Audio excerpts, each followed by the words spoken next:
Doji.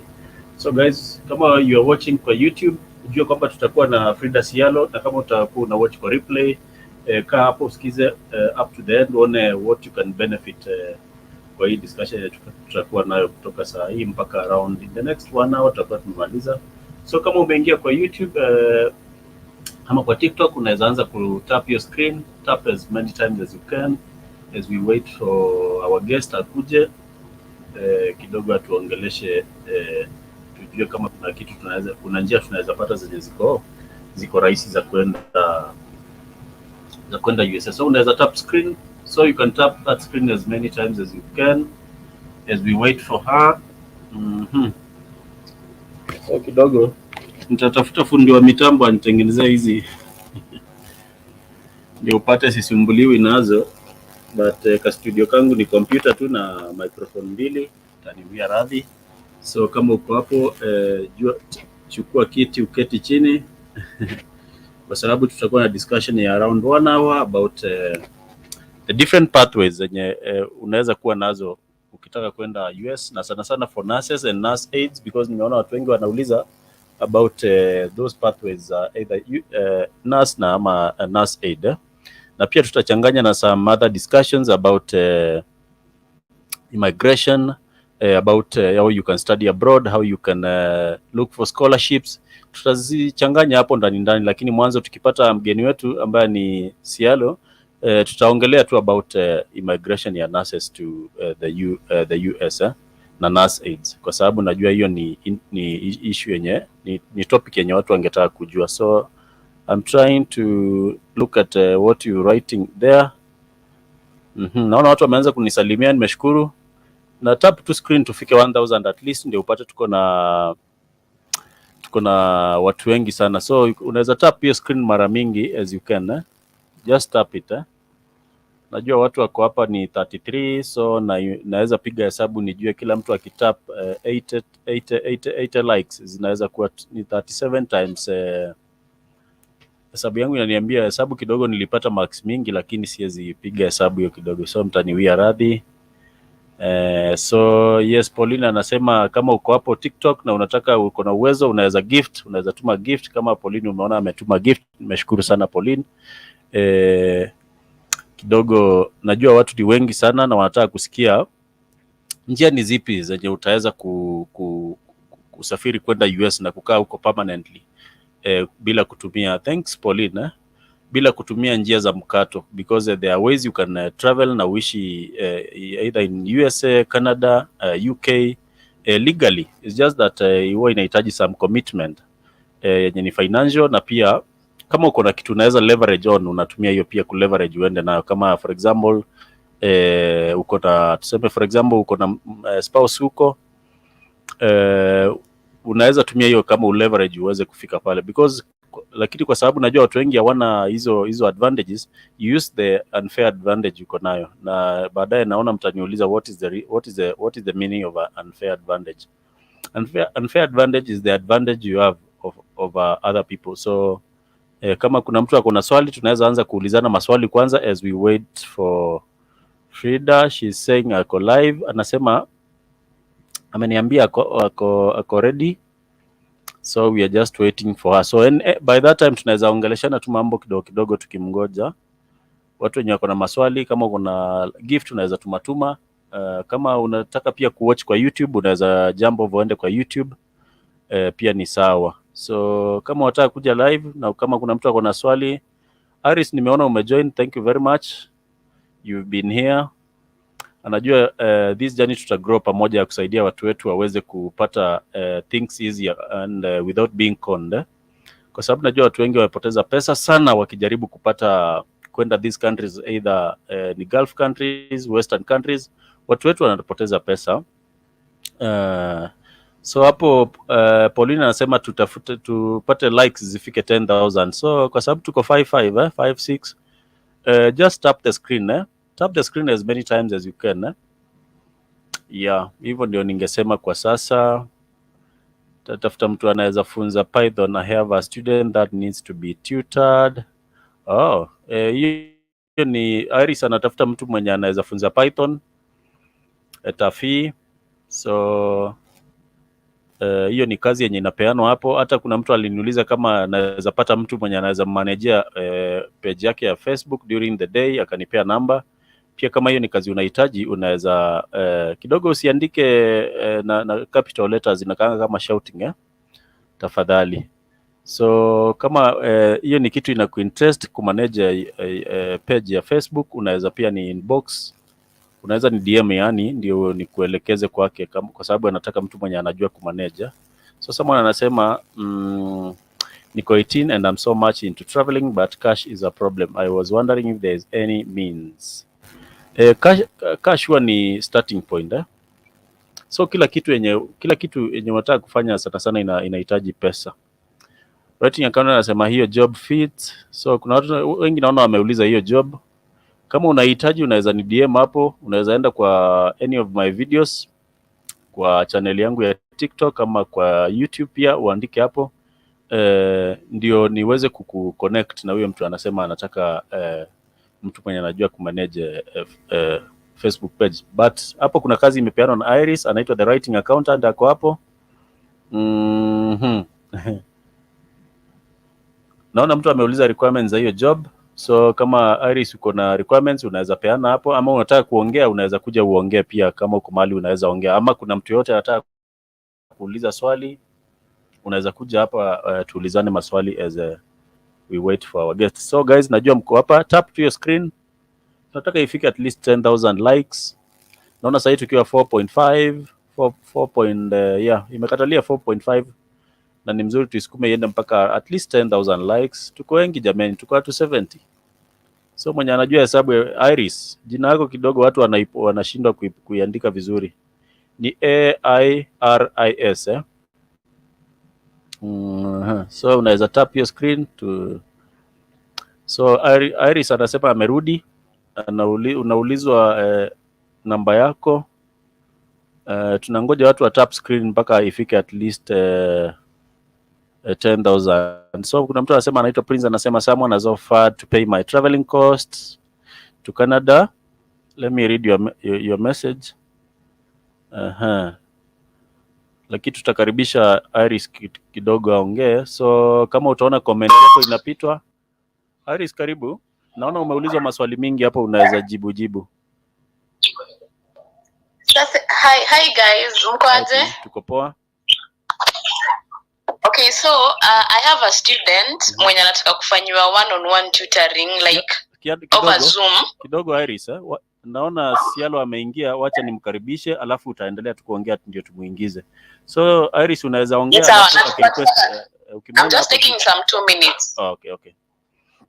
So I have a student mwenye anataka kufunzwa Python. Kuna vitu kadhaa nataka kujua about Python. So I'm looking for someone mwenye anajua Python vizuri na mse mwenye ako serious. Because the student anataka kuanzishwa sessions kesho. So sasa Sialo kwa sana.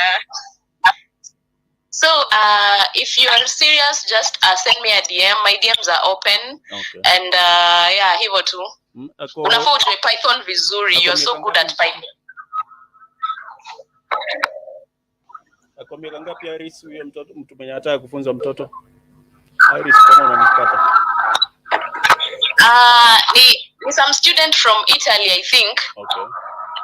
Yeah. Ni kazi unataka kupenda. Yeah, so mtani DM tu. Okay, so wenye wana mtani DM, wacha niache Pauline na Sialo. Okay. Waandikie namba yako kabla uende Iris. Sawa, nika namba. Okay. Asante. Okay, karibu. So tumepata wageni wawili. Mgeni wa kwanza ni Sialo na tuko na Pauline pia. Hii show si yangu, sana sana ni ya Sialo. Nimekutangaza kila mahali, utanisamea. Sawa. So hello mambo. Wasana Pauline sasa. You're welcome. So thank you very much Frida for gracing this live event yangu. Ni live event yangu ya pili ya 4 ama ya kitu kama hiyo. Sijajua sana kufanya hizi mambo, lakini kwa sababu niko na ile urge ya kusaidia watu wenye tumetoka background moja, nikasema ni kuinvite na nijue watu kama akina Pauline, tumejuania hapa tu. So nimeshukuru sana na najua utatueleza kuhusu njia za kuimigrate to USA, na unaweza tuambia Sialo ni nani kwa watu 132 kuna wale pia wakujui lakini mimi nilikujua kutoka kitambo. So sijui utaanzia wapi, tafuta mahali uanzie, alafu mimi nitanyamaza, nitakuwa nikinodi tu kichwa hivi. Sawa. I'm Cielo Queen. Unaweza nini? Unaweza change inaitwa ngaje? Unaweza change hizi grid. Ndio sasa sijui kuchange grid. Yeah. Hata nimekuuliza kwa inbox. How do people change grid? Sawa. So click on the multi guest, alafu kuna icon ya setting, alafu kuna presentation. Okay. I think iko hapo. Settings ni inakaa kama dog. So ni change grid grid. Okay. So niona mahali kumeandikwa switch, so ni click switch. Yeah. Let me see. Is it better now? I think so. Yeah. Sasa nakuona ukiwa iko sawa. Iko full. Nakuona vizuri sasa. Thank you. All right, I'm Cielo Queen. Nurse by profession. Nilisomea Kenya, nikaishi Kenya until worked for almost 7 years, then nikakuja US kama nurse. Other than that, I'm not married. Siwezi sema niko single because I'm seeing someone and sina watoto bado. You're opening a can of worms. Maswali za nipeane namba, sinanga namba. So waambie uko na channel yako na najua inakaribia 500 Oh yeah. I have of course niko hapa juu, niko na WhatsApp, nimeita WhatsApp. Niko na TikTok account. I'm sure watu wengi sana watakuja kwa hii live. Unajua sija kwa live tangu last week Saturday. So watu watakuwa wanaingia kwa live kutoka kwa wanaona niko live pia, so watakuwa wanaingia tu, so tutawapata wengi hapa. But karibuni, I have this account. Nilifungua just during COVID. Then what? Imegrow tu venye nimekuja huku juu, nilikujanga States 2 years ago. No, hata haijafika 2 years. Ilikuwa last year. Wacha niseme 2 years. Last year January ndo nimeanza kufanya kazi huku. Nilikuwa na like 60k lakini nimefika hapo hivyo. Of course niliverifyiwa juu venye nilikuja Kenya, and I was verified because my first video went viral. It was like a big thing, and me nilikuwa tu na jokes, sikuwa najua nini nafanya TikTok. But I've posted several things about coming to the US, and I've answered so many questions on my wall. Kuna videos baka nimezipanga somewhere, nitawaonyesha baadaye. And that's pretty much it. Correct, nimekumbuka sijasema, but I have flight of ideas. Nimetoka night shift, nimelala 1 hour, so mtanisamee at some point. Sawa, tuendelee. So najua wewe ni nurse na watu wengi pia wanataka kujua jinsi ya kukuja US kama nurses and nurse aid. Hizo ndio mbili nimeona watu wengi wanauliza, na study visa tutagusia ile, unaona kidogo kuna information about it. Okay. So mimi nilikujanga, I love traveling a lot. That's the part. I love traveling a lot, and the reason I came to the US, it's personal reasons that I did nothing. But by the end of it all, my plan was to come to the US eventually. It was personal reasons, but also the other reason was mainly to leave Kenya, nikuje nifanye kazi outside Kenya. Initially, I wanted to go to Europe kwa sana, but kuna time a friend of mine just invited me. It was like my birthday treat. Akaniita hapa hivi nikapata, I was lucky nikapata visitor visa ya kuja States in 2017. And when I got here, I was like, wait, these roads are good, hakuna jam, kila pale ni kusafi, hospitali zinakaa mzuri, the system is organized. Why am I staying in Kenya to be paid vibaya na bado tu by the end of it all? Nobody cares. I also want money. Like, let's not lie to each other ati tunafanya kazi juu ni calling gani saa ngapi. Mwezi niambia mtamka kila siku kwenda kutukanwa na watu, baadhi ya wagonjwa ututusi tumezoea. Kwenda kutukanwa na wagonjwa, utukanwa na madaktari Kenya. Madaktari watukanangi watu wako na heshima zao. And then unalipwa vibaya by the end of it all. That's not a calling, my guy. Ni vile tu una choice. Kila mtu at the end of the day anahitaji pesa. So yeah, nikafika huko nikaona, then there was Hurricane Katrina when I was here. So my friend is actually a medic, not a paramedic. He's a medic, he's a doctor, ED doctor. Akaniambia, mimi nikamwambia, can I apply to volunteer to go and work in Hurricane Katrina, because I was here for the whole month. Tukajaribu ku apply. I got this agency called O'Grady Payton online. Waka receive application, then they told me, unfortunately you can't practice unless you have a license here, hata kama ni voluntary work. Unless you have a license here US, you cannot practice in the US for no reason. Hata kusaidia mtu kwa street wezi kwa sababu hauna license iko valid US. Nobody can prove that you're actually a nurse. Nikamwambia, yeah, that's okay. But wakaniambia, but we can help you relocate to the US as a nurse. Nani atakata story hizo. The roads were good. Ilikuwa tu time ya summer, so huko kuna kama vizuri time ya summer. It's green and nice and it's just beautiful. Nikarudi nyumbani nikaanza ku apply. Nilikuwa na option ya kukaa, but nikaona siwezi kaa in a country without a plan, so I went back to Kenya. And I'm not the kind of person who wants to get married and then decide. Nilikuwa na hiyo choice ya ku get married, get papers and stay. But we are different. That's not my thing. Siwezi taka kujiput in a situation where I want to do something and I cannot because I don't have a license. I don't have a way out. I don't have my own money. Now that's not me. That's not me. It doesn't work for me. So nikarudi Kenya, and then I applied. So there are many agencies that bring people. Nurses. So ukiona swali utanisimamisha tu. Sawa. No. Yeah. So there are many agencies that bring nurses to the US. I will mention a few. Kuna O'Grady Payton, the one I came with. Kuna Avant Nursing. Kuna MedPro International. Kuna Shea Water. Hebu nisaidie. Hata Shea Water hiyo nyingine ambayo inaitwa Yeah, Shea Waters. Na Devia. Adevia, yes. Adevia. That's like 5 or 6. Ni wengi. But those agencies only employ nurses. Only nurses, by the way. So must apply for thinking they take everyone. So that's one thing with them. Only nurses, and you just have to be a registered nurse and practicing in Kenya. So I applied to them, then they gave me the requirements for O'Grady Payton.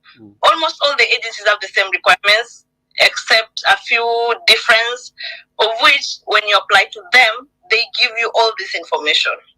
Kindly type them. I cannot type you. O'Grady Payton.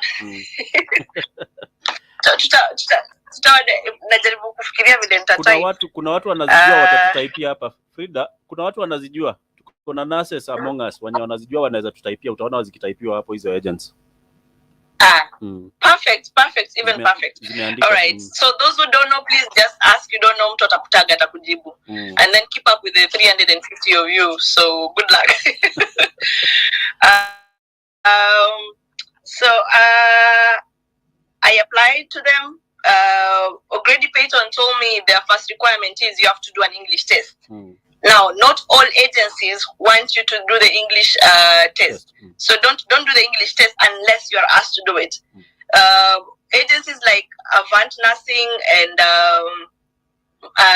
MedPro International, you do the English test ukishamalizana na process uko at the end of it all. But O'Grady Payton, you start with the English test. So I did my English test. Mimi of course nilikuwa katikati ya kutravel. I think I was going somewhere in West Africa. So harakati za kuzunguka, I was not concentrated on what I was doing when I was applying for the English test. I applied for the wrong English test. General. I'm sure watu wengi sana wamefanya hivyo. General. I applied for general. I did not know because niliuliza mtu akaniambia just apply general. Nikadhani jua amefanya process, nikadhani anajua na ameni advice vizuri. Hata mimi mwenyewe nikuja kwanza kujiuliza baadaye huyu mtu alikuwa ananitakia mazuri ama nini, because you know how much an English test is right now. It's 20 something, I think 25k. It was 20k. Saini 30,000. Ilikuwa ngapi? 30,000. Wow. When I was doing it was 22k, I think. Yeah, that's a lot of money. So don't do it unless you're sure you are ready to, because that is a lot of money and it expires after 1 year. After 2 That's years. what people don't tell you. It expires after 1 year. After 2 years. Ni 1 or 2? 2. It's 2 years. Oh, 2 years. Yes, okay, sawa. Poleni, mimi information zangu zingine si ya 100%. Sijaenda kwa Google, nimeamka kutoka kitanda nikakuja hapa hivi. And then I of course nilipita, but nilipata 7, but I did the wrong exam, so I had to do it again to apply and I delayed almost 2 months. Eventually nikafanya O'Grady Payton will take you through the process and the requirements as soon as you apply with them. So when I presented my English exam, wakanitumia what I need, like so many documents za kusign and what is expected of me. Among what is expected, kuna mtu anasema IELTS is 36K. IELTS ni unless imebadilika, lakini anyway ni sawa.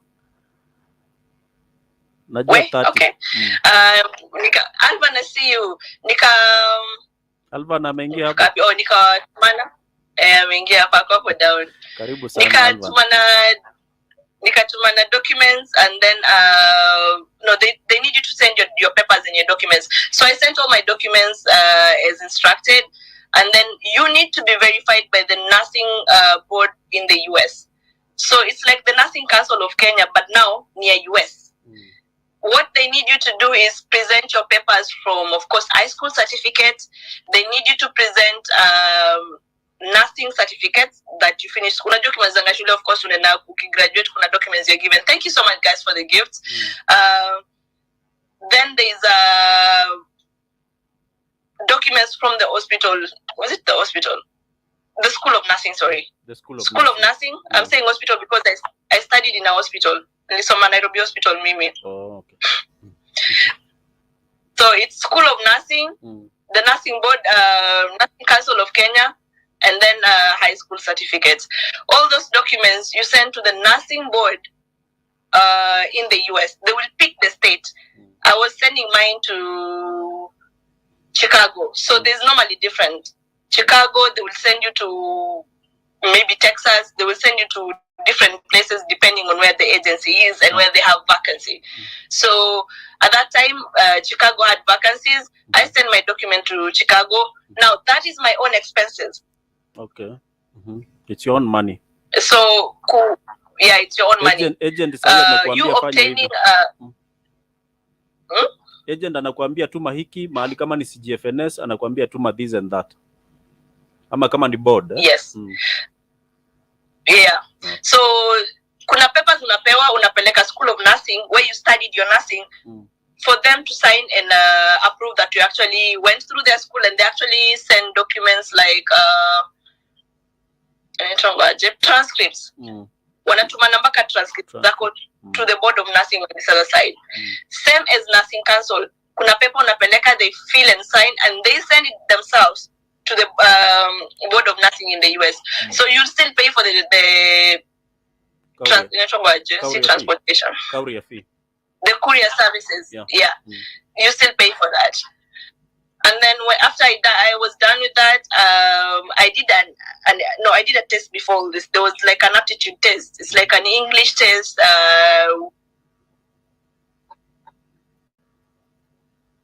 Sauti imepotea kidogo. Unatupata? Sauti yangu imepotea ama mnanipata?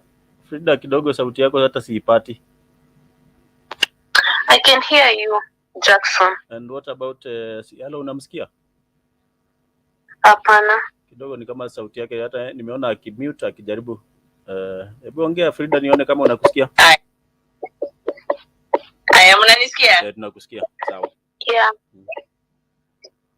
Pole, mtu alinipigia simu ikanyamazisha the whole system. Okay. Nakusikia.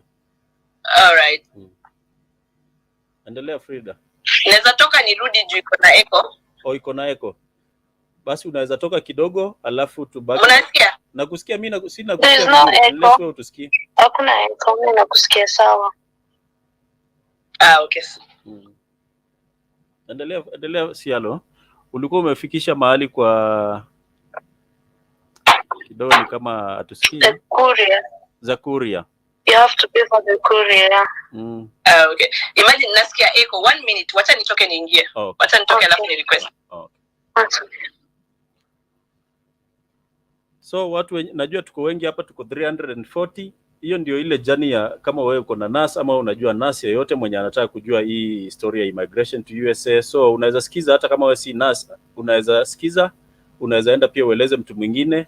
Na hizi tips tunapeana tips mingi. Hata Pauline, najua wewe uko na vitu unataka kuambia, but leo today wata ni Sialo, leo ni siku ya Sialo. We need to listen to them. Lakini kuna mahali anaenda aliniambia, so I hope tutamalizia siku yake tukiongea. Lakini Sialo, karibu tena. Thank you. Akipoleni. No problem. It's okay. All right. So courier services unatumana hizo documents zenye nimwambia.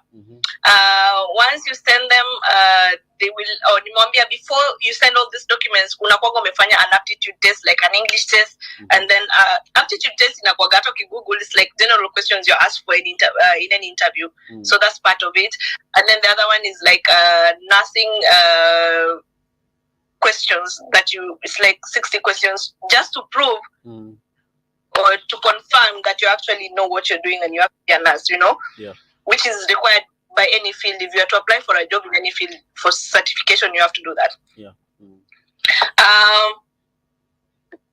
Once I was done sending my documents, they required me to send $200, like a commitment fee by your Grady Payton. But they tell you you're basically being sent you're paying for them to send you the documents for studying, like your books, study materials. The other agencies don't have that. Like Avant Nursing, MedPro, they do not have that part of your kulipa 20K. So Grady Payton, the only difference between them and the rest is your 20K. Once you do that, you have a rigorous 6 months period where you are studying as you wait for the nakumbuka tumeshatumana documents to the US, to it's called CGFNS, the Board of Nursing in this other side. So as you wait for the approval of that, you are rigorously in a situation where you're studying and they're coaching you and you online doing exams and they're actually assessing and look at what you're doing. So it's like you're being coached for 6 months, doing question and answers, studying materials uko nazo, back and forth, unafanya exams, unaambiwa you need to do this better, you're communicating with them the whole time. And then by the end of the 6 months, you have to do an exam to show that you're actually ready for the final exam. All these 6 months is in preparation to go and do an exam called NCLEX. NCLEX is like the final, not even the final, it's like the Board of Nursing exam ya Kenya. Unaona ukimaliza nursing school hivyo hizo maachana na hizo exam za shule, kuna ya nursing council. NCLEX ni kama so ya nursing council. So nursing council ya huku inaitwa NCLEX na inafanywa na Canada na US. So that's what you're being prepared for. It's as soon as you're done in the 6 months, most of the time inakuwaga at that point the nursing board has already certified your papers and proved that you actually qualify. And as you wait in between, there's a point where you're going to do to go to the I'm sorry, mi nakuwaga na a lot of small words coming in, so and all that is a part of me. Don't worry. At that point in between, you have to go to get certificate of good conduct. So unaendanga kwa police department, mi nilikuwa Nairobi, of course nilienda Kiambu. And then at the same time you are being sent a paper or a form by the FBI that you need to have your fingerprints put on. And this can only be done at the police station or at the police headquarters. Mine was done at Kiambu. I used to live in Pangani. I was just next to Apovi Mudaiga, so like it was closer for me. So we did the fingerprints. DCI, yes, Pauline, thank you. It's the DCI. We did that, and then now started by the end of it all, now the 6 months ilikuwa zimeisha, nikapita exam yangu. It's not a very easy exam, and it's not very hard. It's very few people who can fail that exam, but as a Kenyan, my guys, sisi ni watu wa bright. Vitu zingine ni ngumu kuanguka. As in, mimi si kusoma sana, spenda kusoma, but if there's anything I don't like doing, mimi ni wale wa kusoma online na sijui hata nini nasoma juu kazi yangu ni copy paste assignments na kutumana. But I'm sure many of us do that. So kuna mtu ako na kuku hapa kwa hii between me na wewe na Pauline, kuna mtu ako na kuku. Akisema kutap. Mata kuta all kwa tap. Mimi sina kuku kwa nyumba bado. Sijatafuta, sijakuwa Mluya. Sijafika hiyo section. Quick question. You studied nursing in Kenya, then got a job abroad. Yes, Eliza, I was actually a nurse in Kenya. I went to Nairobi Hospital. I finished my 3 years nursing course at Nairobi Hospital School of Nursing. And then I started working in Nairobi Hospital immediately I was done in school. So I want to at least a program where they can take you in immediately the results come in. Oh. So I was lucky in got a job immediately. In fact, I even specialized in emergency nursing when still there because they sponsored me. Niliangukia nikasponsoriwa, apply sponsorship nikapata nikaenda shule. And then I worked for almost 7 years. So yes, mimi ni Mkenya ile 100%. Nimekuja hapa last year. Sijaishi huku sana. Maswali zingine nitaona. Uliwork 7 years Kenya? Okay. Yeah, 7. But agent inahitaji 7 years. Agent inahitaji 1 year. Yeah, the agents only require you to have 1 year. Walikuwa nasemanga 2 years kitambo, siku hizi nimeona wamesema 1 year. At least 1 year. And the catch is you have to be in a busy hospital. Kuna watu wako surprise 7 years. Mimi si mtoto, my guys. It's true right wadanganya. Mimi ni mzee. I am old, my guy. I'm not that young. So initially walikuwa wanasema 2 years, but siku hizi wanasema tu 1 year. The catch is you literally have to be in a very busy hospital. So ataki hospital yenye kuna bed capacity ya less than 100. So you can go to Google and then you check the hospital you work for iko na bed capacity ngapi, because they actually Google and even call the hospitals that you work in to prove that whatever information you give is actually the truth. Thank you guys, I appreciate. Then I was prepared to go and do my final exam. Initially, I wanted to go and do the English exam in the UK. They can actually accept for you to come and do your English exam in the US, UK, if you just tell them you want to do them there instead of going to India, Philippines. When I was doing the exam, South Africa was not part of it. Yeah. I remember when I was doing exam, what would complain, to sign petition for one African country to be able to be an exam headquarters for the NCLEX exam, which actually worked. Niliambiwa information had it that it was there initially in Nigeria and South Africa, but of course, who are we Africans? Tulikuwa tunapitanga exam wakasema tuliiba, so wakaitoa. But eventually they returned it back to South Africa. So right now you can do it in South Africa, India, Philippines, or the UK, whichever you prefer, but the cheapest for you and the easiest, because the problem is you have to get your own visa to go to those countries. The easiest place for you to get a visa is either South Africa or India or Philippines.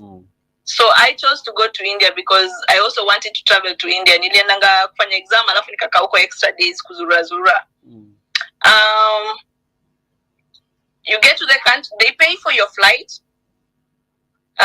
They pay for your hotel accommodation unless you're staying extra days. They pay that's it. You pay for your own meals and transportation na mzururo kwa the place where you are in. Given the fact that they will book your hotel that is close to the exam center. So you have no much of hassle around the place, and then they communicate a lot. So even they have people on the ground when you're kusema the waiters and the receptionists will be able to guide and direct you, so it's not that hard. So we went to India, did the exam. Nakumbuka ilikuwa challenging, by the way. It was not an easy exam. NCLEX. Kuna watu wanauliza ni exam gani? I have a question.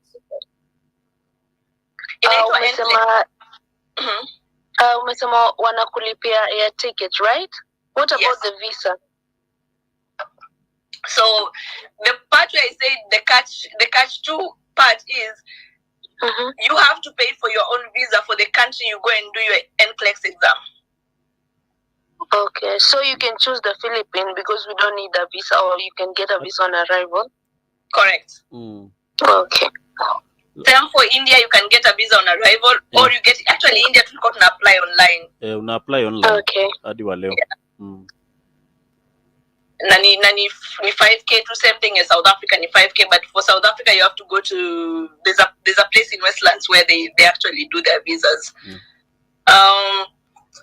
So tukenda huko tukafanya exam. It takes about it's not a very complicated exam. If you are a nurse, it's all about prioritizing. Since I'm addressing a lot of nurses, it's all about prioritizing and airway, breathing and circulation, that kind of situation where you have to choose between what is more urgent on not killing your patient than the other. So it's all about mind game. Many people would finish the exam within 20 minutes. Some 20 minutes, okay, could not go fast. Some people would finish it within an hour. Some people would take up to 4 hours. The whole thing is 4 hours. So I was lucky in Limaliza, I think 80 minutes. No, 80 questions. I don't know if it was 80 minutes. It was 80 questions. Nikamaliza nilikuwa najiambia tu, by the way, I don't think I was prepared enough because I did not study. Me nakwaga tu na tabia spenda kusoma. That's life. Love you. Thank you guys. So we did that. Nakumbuka nikiambia mabeshte wangu, yo, let's go and party. Mimi nakwaga tu wale watu you only live once. Watu walikuwa na complain that the exam was hard. So I asked them, I'm just digressing. So if you go to a country, umefika huko, umefanya exam, uko na ni ngumu, your next plan should be go and have fun. So that by the end of it all, utakuwa umetoka na memories. Unaweza fail, but umetoka na memories. That was my point. And it went, had fun. India is a place where people don't speak a lot of English. And hi Kivumbu, you get there and just have fun. Like, let loose. Whenever you go to any country, let loose and have fun. It's not that complicated. It's not that hard. Just blend with the locals. I have another question for you, Ciano. For me and also the people who are listening. So you mean if you apply for that job, you still need to have some money? You need money for the process and other stuff. Yes. Right? Yeah, because you see, many people want to apply for the jobs online, thinking that maybe it's free or something, but you will need money. The only thing is easy. It's because you will get the job easily than just going there or trying to go to the US to look for a job, you know. But still, you need to have money with you for any travel. You need to have your own money. So the thing is, the advantage with coming with the agencies, now, disclaimer. Okay. There are no agencies bringing anyone to the US that requires you to pay them. I required money, but I did not pay the agency to bring me to the US. I did not pay 200K. I did not pay 500K. Anybody or any agency online asking you to send them money or to pay them is a scam. Okay. Even for Canada. Especially in this country. Hata for Canada. Yeah, hata for Canada nimeambiwa na watu wanaishi huko. So for the US specifically, nobody will ask you to pay for any money, like for you to be able to come and work or live or study in the US, because they have no control about around your visa. The US, you have no control over the visa. You are the only person who's going to go to the embassy to do your interview, to be able to come. Be it a visitor visa, be it a student visa, be it a work visa. And work visa, they only mainly take nurses. Na IT, na computer science. Yeah. Computer science, most of the time, ni e-program ya anaitwa nani? There's this Kenyan who came with an IT expert. He is based here. Yeah, Mwiti. Kenya Airlift program. Kenya Airlift program. So he started an agency walifanya the required everything. They are the only people who can actually give you advice and help you come. Yeah, Nimwiti, and help you come to the US. He's actually a US citizen too. Or Kenyans, you're allowed to be a citizen in both countries, US and Kenya. So Frida, caregiving, naona maswali za caregiving jobs. Lakini umetufikisha kwa caregiving jobs. Umetufikisha ukiwa India, ukafanya mtihani, results ulipata ukiwa kwa ndege ama baada ya kufika ama zilikawia? No, nilipata exam after 40 results after 48 hours. Nilikuwa nimesharudi. Nilienda mapema na nikarudi like 2 days after. But nilipata exams, I think nilipata results nikiwa kwa flight nikirudi. Okay. Nilipita I'm lucky and blessed sijaanguka exam. Lakini watu anguka hiyo exam. And God made sure that was not going to be the first one. Frida, watu anguka hiyo exam pia? Yes. Your exam ni tricky. Na the thing is, kama hauko confident and uconcentrate kwa exam na maswali, utajibu vitu zako na utaanguka. That's one exam that is most failed in the US. Manases wa huku wanaangukanga sana. Yeah, but what happens after failing? Yeah. What happens after so failing? When if you do that exam and you fail, you're given a chance by the agency.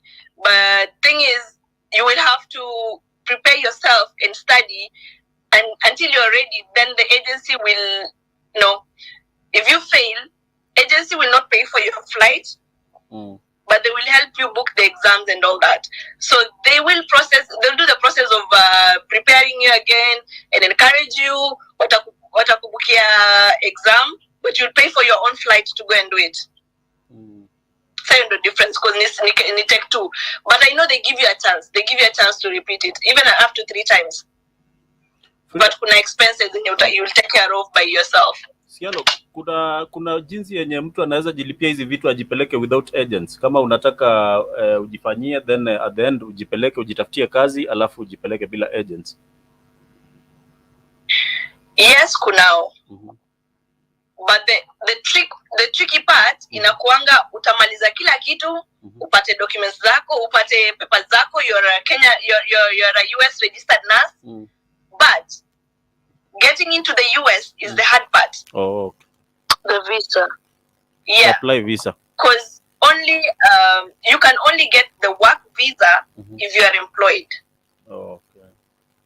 Now, if you go to apply online, unaweza pata job na hospitali yote. If you don't get a hospital that is allowed to bring foreigners to work for them, you are out.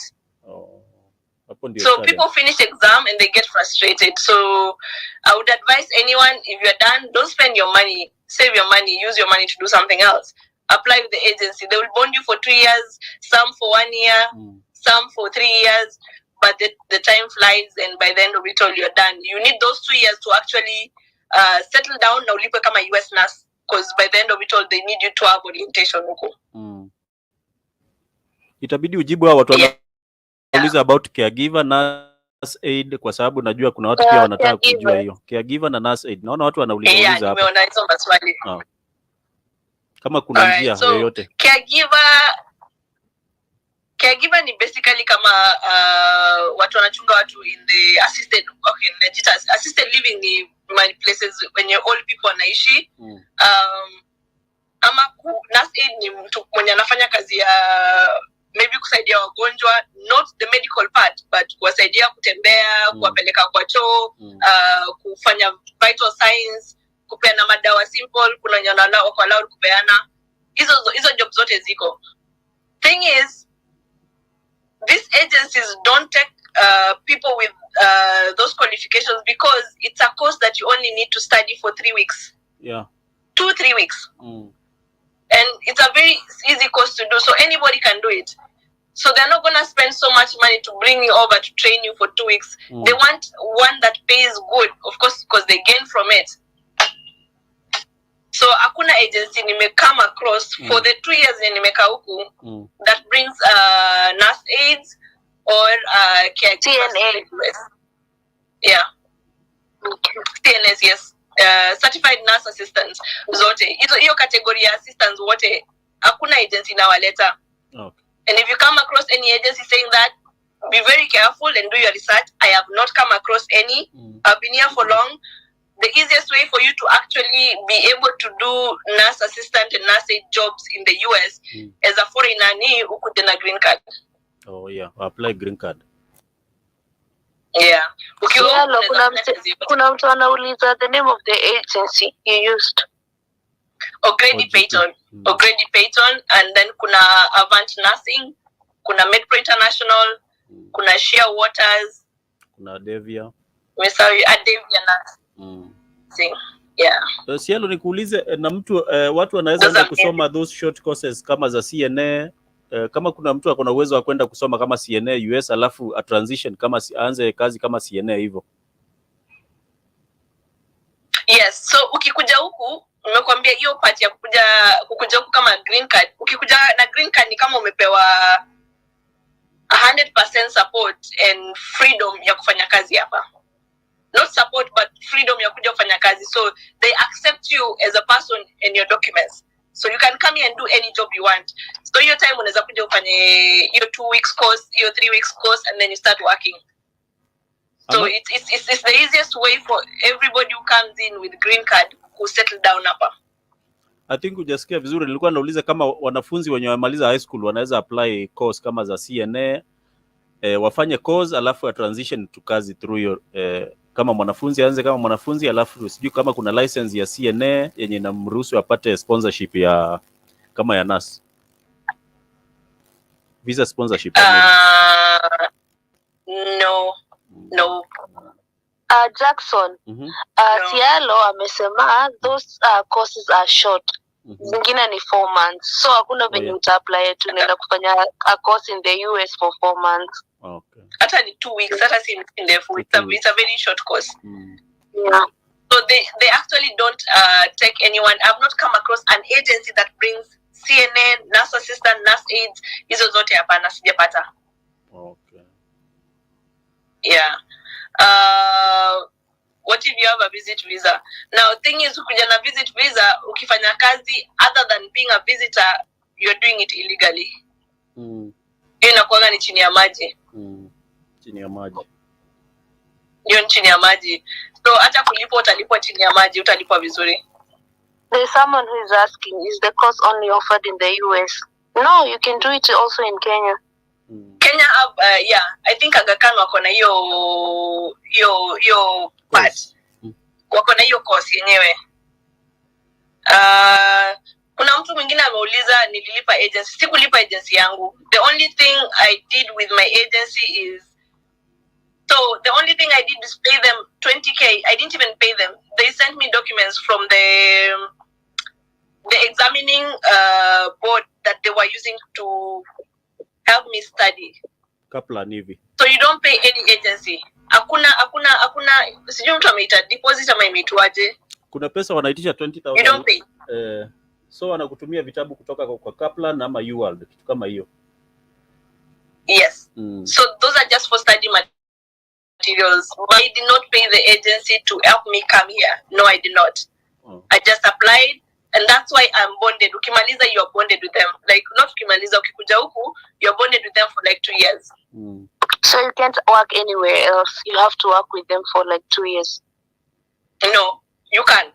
So what you do is just bring the contract and then pay them back. Okay. Yeah. So watu wanauliza kama ni diploma ama ni degree ile inakuwezesha. Ni diploma. Mimi nilifanya diploma. Diploma degree. Registered nursing in Kenya. Yeah, ni diploma. Unaweza fanya by the way, so it's not the US, they don't actually care much about your degree. You just did a diploma. They don't care about that. The only thing they need you to have is a registered nurse document. Tuseme ulisoma KMTC, uko na Kenya Registered Nurse Community Health, hiyo ndefu. Or kama ulifanya place kana ulisomea Nairobi Hospital, uko na registered nurse, and that's all they need. They don't care whether you did a certificate or a degree or a diploma. But no certificate or diploma or a degree, the two. diploma or a degree. Do they need you to have experience? 1 year. Yes, at least 1 year experience in a busy hospital. Yeah. Okay. Yeah. And then so nikarudi Kenya, and then we started the process. Mine took a bit longer because COVID came in. When I was ready to come, COVID happened. And of course everywhere was shut. And once you finish your exam, they send your documents to the US Embassy for them to now start preparing you to come, go for the interview, kupata work visa, and then you can be able to come. So remember, I said lazima ukomepita your NCLEX exam. So once you pita the NCLEX exam, they apply for a job for you on this other end. And link you up with hospitals, and they give you options of places you can actually do an interview with for them to give you a job. Now you sign a contract with any hospital that you agree. Of course, unapewa time, you research, you go through the advantages, disadvantages, you check online. If you like, whatever you like, you pick. So ukifanya interview ni very simple. Interview US, by the way, it's the simplest. Ilikuwa like less than 5 minutes for me. You just do it online via Skype. Kuna noise amoko sawa? Kuna watu tuko sawa na kupata vizuri, lakini naona watu wanauliza about vitu mingi, pharmacy, nutritionist, IT, hizo ndio nimeona. Nitawajibu in a few minutes. So you need those documents. Once you get a job, now they will use the fact that you have a job and the agency has employed you to an hospital for them to be able to apply for your work visa. So you need to have a job first. That's what I was getting to. Yeah. You need to have a job in the US for the agency. There's some noise. There's some noise kiasi. Kama ni mimi, let me check. Ama siko shoka ni mimi. Ndio hiyo kidogo sijui inatoka wapi kwa sababu naona tukinyamaza inanyamaza. There's another phone unatumia nani Jackson. Mimi sina simu nyingine. Okay, acha nitoke kidogo. Tuone kama ita reduce. Hebu ongea. Bado iko. Nasikia? Yeah, iko. Mimi nasikia nakusikia vizuri. Mimi nakusikia vizuri unless watu wanasemaje. Hebu uliza, wacha watu watuambie iko aje sasa hii. Ama unaisikia? Ninetoka TikTok. Iko. Wacha nitoke pia. 1 minute. Watu wanasema bado hata ni. Msitoke guys.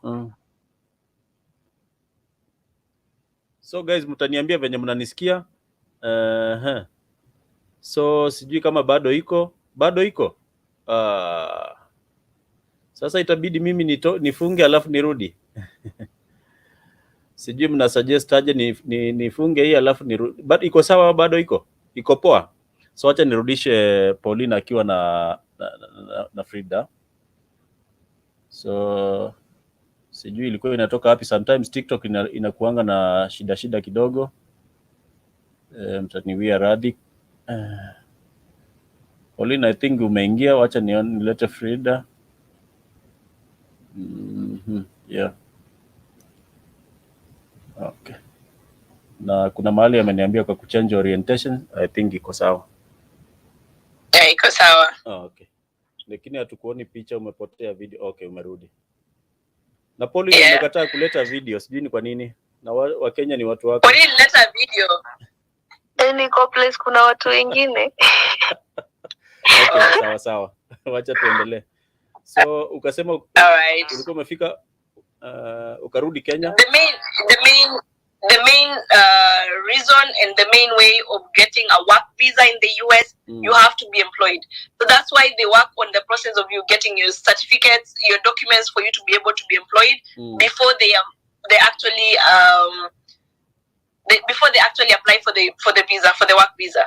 So your process yote it'll take a while, but once you start, the documents, they're the ones who take over. By the way, there's nothing you do. All you do is wait, and they do the process themselves. That takes about another 3 months or something for them to process after you're done with your exams. So it's the whole process ya kuja US taking you almost 2 years. So si kitu ya kuamka na kusema oh nataka kwenda US na unaamka na kwenda na kupack na kwenda. It needs patience.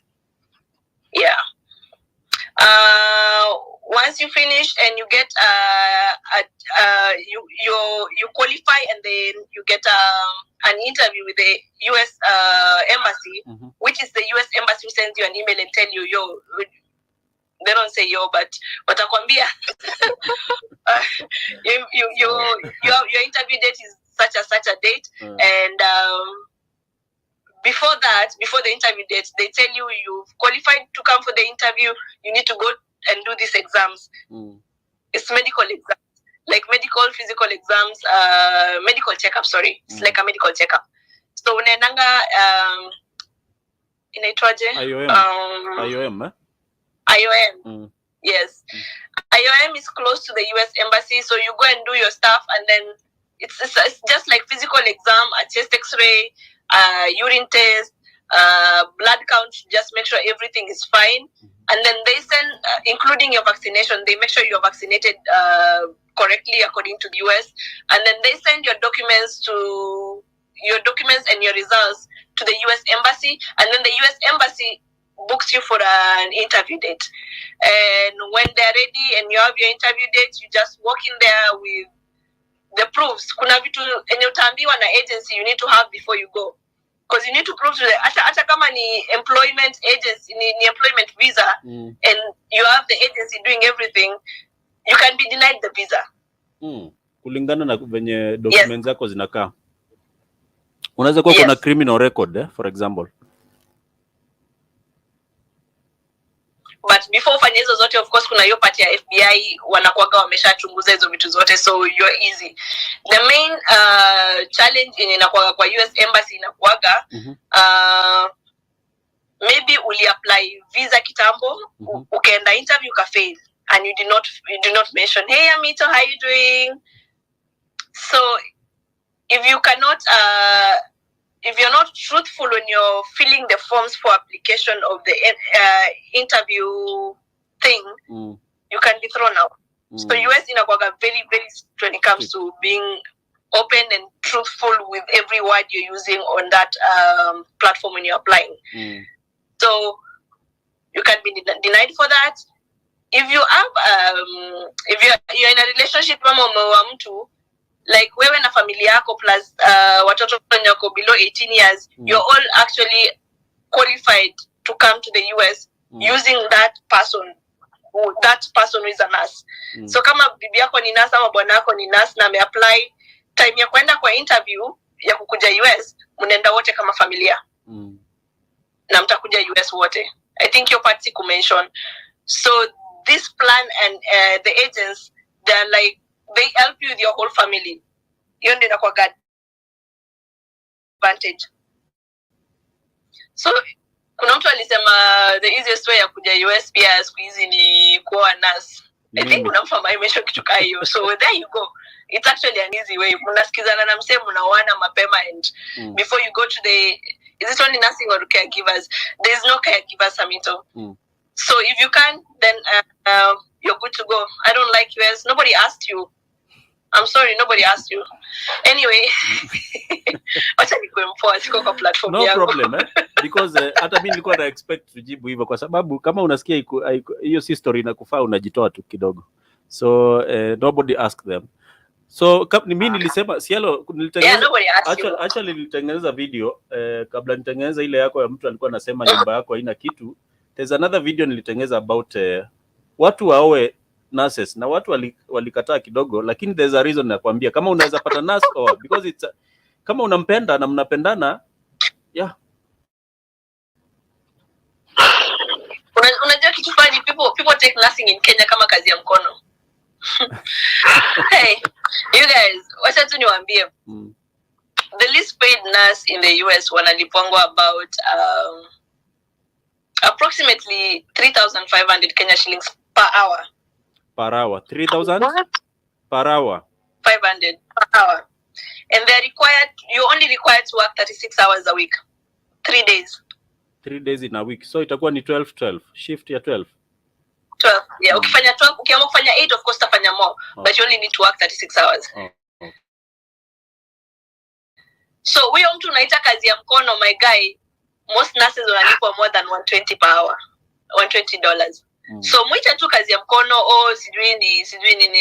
I'm sorry guys, I've been telling people, if you can have your kids do the course, it's a worthy course, because they will have an easy way to get a job outside Kenya, because that's the only assurance. You can go to Canada and work, you can go to the UK and work. It's only in Kenya that people insult people and abuse people, but outside the US, people are respected actually. Yeah. And pia anaweza advance, akifika huko anaweza advance. I'm a slave, my guy. Comparing what I do and how I work in the US and how I work in Kenya, nilikuwa slave Kenya, to be honest, because I was working every single day in Kenya na nilikuwa nalipwa ni kama nalipwa peanuts.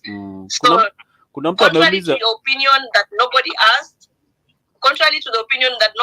and you gave, it sounds like that. But if you're in the US and you actually say you work as a slave, you're just disorganized. Yeah. Umeona mtu ameuliza between Avant and Bound West, which one is best? Hata Bound West mi sijui, lakini kama unaijua unaweza mjibu. Bound West. Lakini Avant is good. Avant is good, eh? Yeah. Avant is good. Kuna O'Grady Payton na kuna Sheer Waters ama Adebia. All right. Mami, kuna mtu amesema I'm a slave. It's okay, if you're a slave, there's one thing that you're doing wrong. I've been here, nilikuja hapa last year. I have been to Dubai twice, I've been to Kenya, I have been to Jamaica, I'm going to Dominican Republic tonight, not even tomorrow, tonight. I've actually gone to almost 10 states. I only need to work 36 hours. How you became a slave is your own problem and disorganization. So don't say ati mtu ako stuck huku juu ati anakuwa slave to work. No, it's your own organization and your own mentality. No, because hata Kenya nilikuwa nafanya kazi hizo siku zote na bado nilikuwa na travel. Kuna mtu anauliza can CNA upgrade to RN? Yes, you can. CNA. You can. What of doctors? Naona mtu ameuliza what of doctors wanaweza transition ama wanaenda kiaje? Kuna exam najua wanafanya inaitwa MLE, kitu kama hiyo. Yes. So kuna maswali mingi: pharmacy, lab tech, CNA kwanza nimeshasema it's out. Hakuna agencies zinachukua. Thank you guys for the gifts. Hakuna agency. If you can channel the gifts to Jackson, I would appreciate. Mimi niko sawa. Because he's the one who's bringing this program to you guys.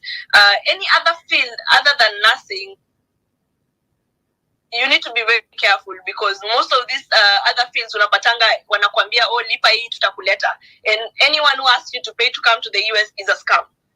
So there are no given agencies that employs pharmacists. I am answering this because I've asked a friend of mine who came from Nigeria. She's a pharmacist, but alikuja huku na bwana yake alafu akaanza kustudy na ku-apply job tena upya. Kustudy? Because they don't take care outside the country. It's a very good... They have to do some exams and get recertified over here. Yeah. Same thing with nutritionists. Same thing as a doctor. They have to come and literally study a few things before they're actually qualified to practice as a doctor here. So I have a friend who came as a doctor. She had to come and work as a nurse assistant first before she got her papers. And then finance analyst, sijui hiyo ni nini my guy. Enda kwa Google hiyo. But then maswali zingine mnauliza mnafaa kukaa chini hivi na Google. Nasikia nimeshinda nikiongelelea nursing, ndio mimi ni nurse, lakini mnakuja kuuliza very integrity questions that are beyond us. Watu wengine naangalia swali ndio natafuta. What if I win a green card? Green card, eh? Kuna watu so, green card ni a whole platforms. Hizi careers zingine, by the way, human resource, sijui mechanics, sijui what operator, plant operator, driver, you can get the jobs if you come to the US with green card. Ukishafika huku na green card, you are free to practice any job. The only thing is hakuna agency yenye itakuleta in physiotherapy, in lab tech, in pharmacy to the US. Na mtu akikwambia kuna agency unafaa kulipa 500k uletwe, that's a lie. Hiyo ni pesa tu, neza appreciate ukinipea niende nayo Japan. Nataka kwenda Japan. Anyway, I'm just kidding. So if you, I think I've answered. Wacha nimalize ya nursing. Kuna kitu sijasema? Ya nursing ni labda tumefika hata hatujaanza safari ya JKIA, tumefika mtihani umemaliza ya NCLEX. Maybe imebaki kungoja dates za embassy, kitu kama hiyo. Oh, so you do your physical exams and the medical exam and then unabukiwa embassy. Ukienda embassy, tulisema it's not guaranteed. As much as they booked you, it's not guaranteed you're going to get the visa. You have to do your research also. All these questions and answers are actually on Google, 100% on Google. So hizo maswali zote ulikuwa nenda kwa Google unaangalia what questions are asked and how to answer them, and you're good. You just need to be confident. If you're married, you need to carry your certificates. If you have kids, you have to carry the birth certificates. And if you have kids and you're a single mother, very important, you have to have a letter saying the father actually accepted for you to carry the kid. This is one country that does not allow child trafficking. So huwezi toka Kenya na mtoto wako kama hakuna document kuonyesha ati babake amekubali utoke. So kama baba yake hajakubali, hiyo lazima muende kwa lawyer mpate documents. Mr. Quiz, why not tell the negative side of America? My guy, we are not here for negativity. Yeah. Take that somewhere else. We are here to help each other with important things. I've been here for 2 years na sijakufa. Sijakuwa stress, hata sijui neighbor wanajua jina neighbor wangu, but sijakosana na yeye. There's nothing negative unless you look for it in life, really. And there's a lot of negativity in Kenya that is everywhere in the world. So let's not pretend like at US peke yake iko na negative sides. Yeah. Kila pali iko. And then you go for the interview. Ukimalizana nayo, you're booked.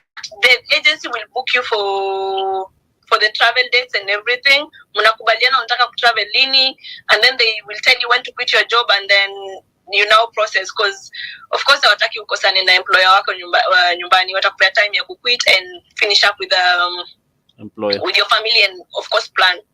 Yeah, mimi sikupewa hiyo time. Yangu ilikuwa ni during COVID ikaisha tu kidogo, and then I had to travel before the borders closed again.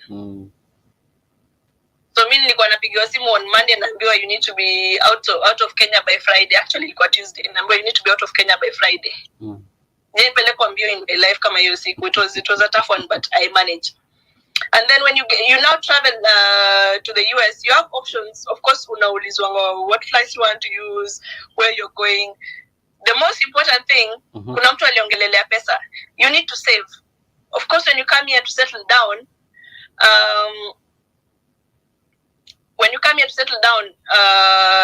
the agency can help you and give you money, like a loan, and then they take it from your salary. They will help you get accommodation. Kuna watu kwa ground watakusaidia kuhustle na kuzunguka. That's for already paid on. Because of course this other side is different. Kupata nyumba huku lazima uapply.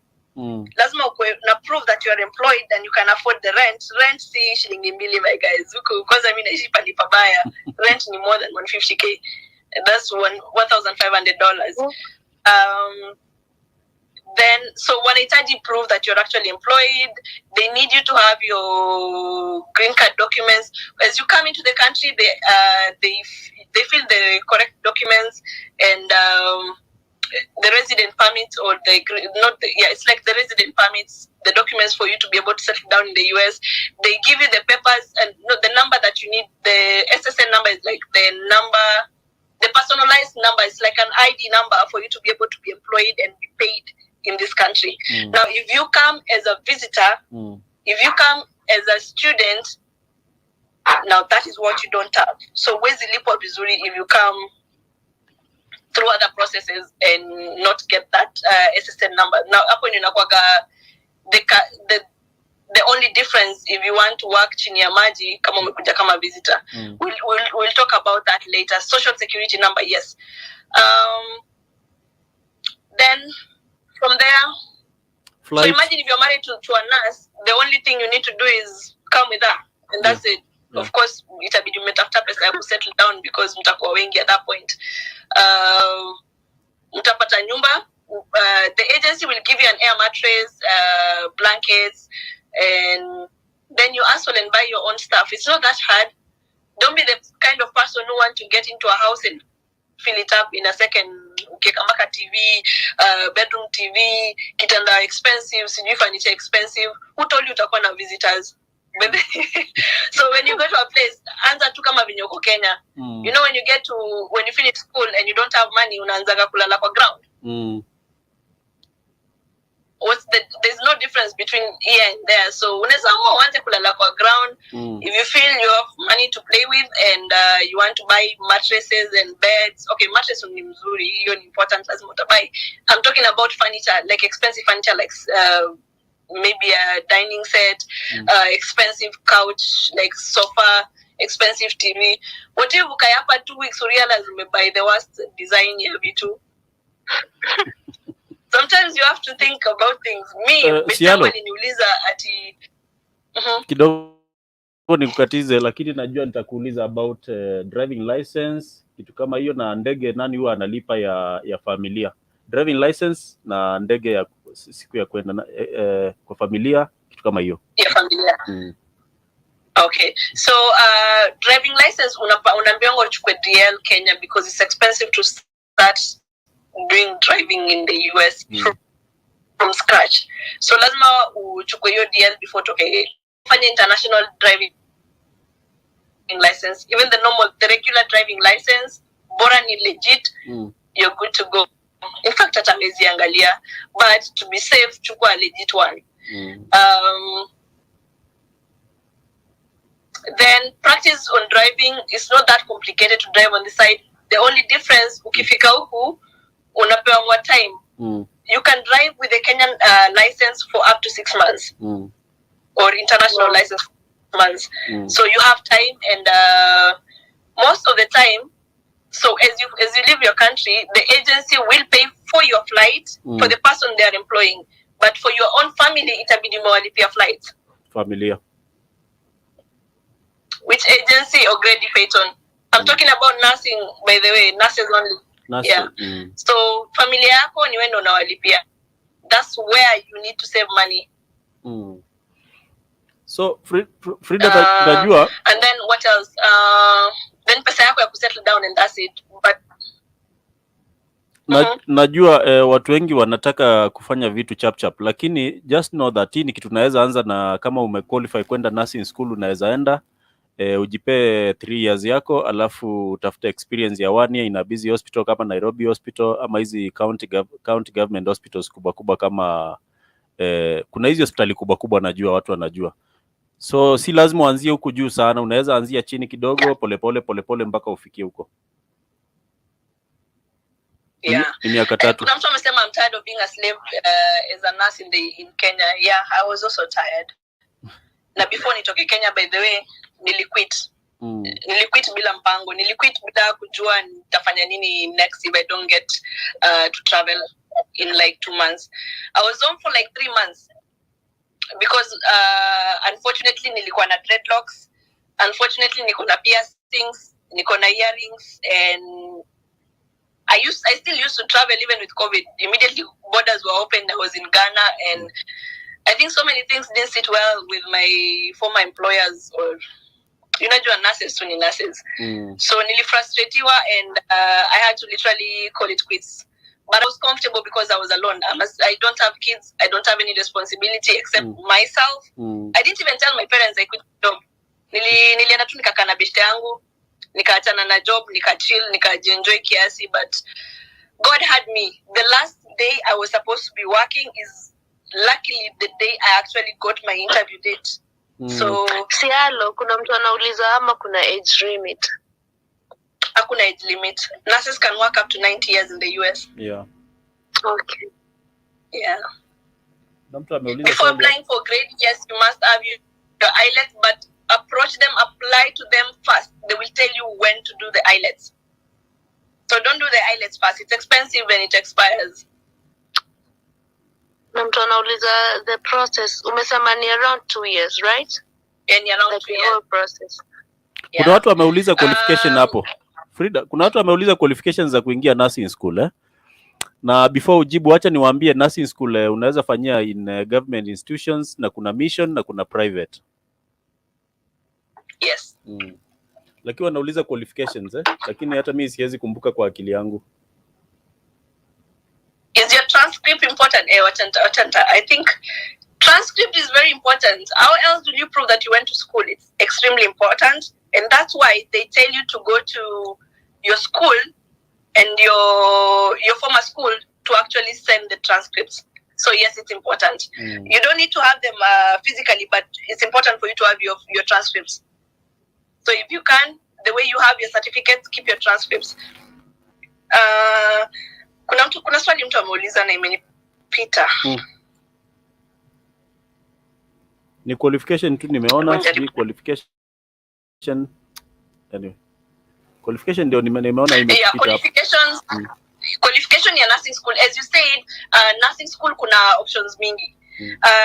Qualifications main ni kupata C+ and above, and then I think kuna English, lazima uko umepita English na one of the sciences, which is mostly biology or chemistry. No, biology is a must. I think the chemistry is the other option. But most importantly, uko umepita at least a science, which is biology, and an English. An English exam, many languages, but that's pretty much it. Kuna kitu mtu ameuliza. I'm getting flight of ideas, siju kwa nini. Thank you guys for sharing the live. We really appreciate. I'm catching up. F1 visa Chantajibu. Oh, the other thing I wanted to mention. If you can study the nursing in Kenya. It's extremely expensive to study nursing in the US. Because it's a well-paying job in this country. So it's extremely expensive to study nursing in this country. Yes. So like venye umesema tu unaweza enda KMTC ufanye, unaweza enda hizi hospitali za church. All those Nairobi Hospital, Aga Khan, Mpisha, there's a lot of nursing schools in Kenya. Use them. Nairobi Hospital is actually expensive. It's like 900K by the time you're finishing.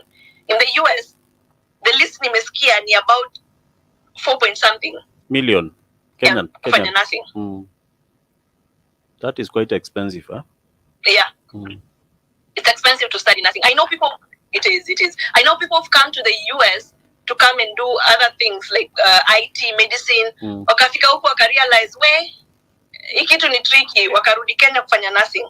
I know someone, even when I was living in Nairobi, who was from the US, alikuja kufanya nursing huko. Ndo akimaliza arudi kufanya kazi. So calculate your moves, right? And when I say don't want to apply for, don't come and study in the US as a nurse, it's a bit tricky, and you actually rarely ever get what do you call this? You rarely get financing ama kitu kama hiyo. Student loan. Financial support. Sponsorship, you don't. It's hard to get sponsorship. Nutrition, unless you get a green card, you marry 4.5 ni parallel ama sijui so maswali ni tricky. Mimi sijui stories zingine ni secret za education ni ngumu. Sorry. Kuna kitu hatu kujibu watu about IELTS score. IELTS score ya nurse, ukiwa nurse. Najua IELTS imekwamisha watu wengi sana wenye wangetaka kuingia kwa hizo program za kwenda US. Oh yeah, IELTS ni about ni 6.5. Ni 6.5 lakini different band scores unaweza kumbuka kwa sababu mimi ni kama kidogo imeniponyoka. Kenya nakumbuka very very very well ni oral exam lazima upate 7. Speaking, yeah, speaking. Speaking exam part you have to get a 7. Hizo zingine ni 6.5. 6.5. Yeah. Kuna mtu medical lab ni tricky. If you can Google MedPro International, MedPro, Evo to MedPro International. Please email them and ask them if they still employ lab techs. So walikuwa employ lab techs kitambo. they were employing lab techs kitambo. Any more questions? I think on that. Disadvantage? No, the difference between being a nurse in the US and being a nurse in Kenya is Kenya, you are a slave to everybody and people insult you and abuse you. In the US, you are independent. People respect your career and you literally you get paid well. Kuna watu wajashika hiyo agency ni MedPro. So unaandika Med alafu unaandika Pro. Kuna mtu anajiita Niveli Joyce. But US doesn't recognize African education. Na ukisomea nursing Kenya lazima uende uanze upya ama. What have you been listening to the whole time? Hakuna. Wewe umekuwa ukisikiza nini? Tumemwanzishia mahali kwa CGFNS. Kazi ya CGFNS ni kufanya education yako ikuwe inatoshana na ile ya yani wana evaluate watoshane. Kucertify. Akifrenisha takucheka. But by the way, ama amekuja katikati. Listen, nursing course is the only course that you don't need to go to any country and okay, especially the US. She's simping. Especially the US, you don't need to go back to school. Yeah. You do not need to go back to school in the US. You don't need to go back to school in the UK. Frida, najua Okay, sorry. Najua umeniambia uko na muda kidogo, sijui umebakisha muda gani, lakini acha nikuulize maswali moja ama mbili. Tumefika pale umefika US.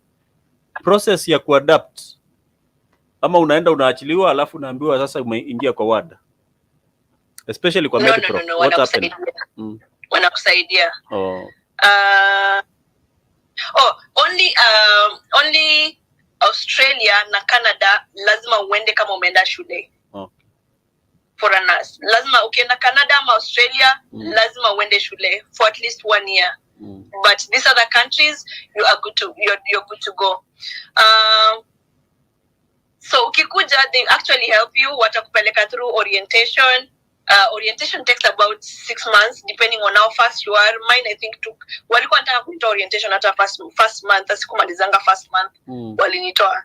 But requirement is lazima uende shule. The reason why they don't take people who are not from busy hospitals or they don't take you fresh from school, the policy in the US, you cannot leave nursing school and start practicing. Okay. It's illegal. You have to have practice for at least 1 year. Orientation yao inakwanga one good year. And they have to pay you if you're working for the 1 year. So hakuna employer atakuchukua akulipe na ufanyi kazi bado anakulipa na kuna mtu mwingine bado anakufanyia orientation. So itakuwa tricky. They'll be paying 2 people. That's why they don't accept. New Zealand lazima urudi some other places they do. Hata Canada iko na shida kidogo. Sijui kama unajua about Canada na nurses. Lazima urudi. Canada lazima urudi. Canada na Australia lazima urudi shule for at least 1 year. Tell us about specialty. So when you're doing this exam and doing this process, you will come to realize there's only one thing that one title that you get. When you come to the US, you are a registered nurse. They don't care whether you're a diploma holder, degree holder, degree holder. No, they don't. Yeah, they don't. So unless kama ulifanya degree utakuwa na hiyo BSN, but you're still a registered nurse. So registered nurse is just a document to show that it's like a certification for you to be able to practice in the US. That's it. So nobody will address you according to your certificates or papers. Nobody does. Let me catch on teachers. I have done videos. You guys, I'm just gonna send you to my wall. So you come and neza flippy camera. Sijaifikiria vile. No, I cannot. Wezi ile iko pale juu si tab ya flip hiyo. Haiko. Lakini so nitaonyesha tu. Pale kwa timeline yako nimeona za nursing za kwa timeline yako nimeona vitu kadhaa. So sijui kama umefanya moja ya teachers ama kitu kama hiyo. Ziko. So if you look at poleni kuna reflection. Ukiingia kwa profile yangu just before the videos kuna these icons over here. all these icons have information on education and different jobs. Kuna ya IT, kuna ya Kenya Airlift program, hiyo ndo ya IT. Kuna teaching jobs is the first one. Kuna nursing jobs, jobs in Dubai, hiyo nilifanya kitambo. Kuna au pair jobs, and the other thing is TV lottery that people have been asking. And then I also did videos on Canada, ziko hapo. And then IT jobs are not IT, no, jobs are hospitality, ziko kwa icon imeandikwa jobs, just plain jobs. If you look at it, there's some information on those here. Frida, kabla nisahau kuna wakati niliona uko na jobs za mtu anaitwa coach Patrick ama kitu kama hiyo hapo. Yes, Dubai. So sijui kuna watu unajua kwa hapa hawajafikia kiwango ya kwenda kufanya nursing na wanaweza enda kupata hizo jobs. Sijui kama unajua coach Patrick vizuri, ndio tuelekeze watu hapo, because watu pia wanataka hizo. Yes, namjua. I actually never at any point posted any video about him until I was in Dubai, and I can actually confirm amesaidia watu kadhaa. So coach Patrico, the videos I've posted on top there nimemtag mara kadhaa because I was using his videos as reference. So yes, he's helping people to move from visas and for you to move kwenda kufanya kazi Dubai, and I think Qatar. Anawasaidia na majobs za either waiters. Kenya najua afanyangi ni kazi ya maid. Okay. Yeah, hiyo ndo alisema izifanya do people go through a lot na hataki kujingisha kwa hiyo saga. Kwa hiyo mix. Wacha tuone. Naona kweli nurses wengi wa yes. Endelea Frida. Guya anauliza if you must do your English exam before applying. No, like I said, apply. English exam, the IELTS exam is expensive. So you need to apply and have your agency first to give you a go ahead when to do it. Because you can apply and then unajipata 1 year later ujawai tumia your certificate ama ina expire eventually. So for your own safety, apply kwanza, unless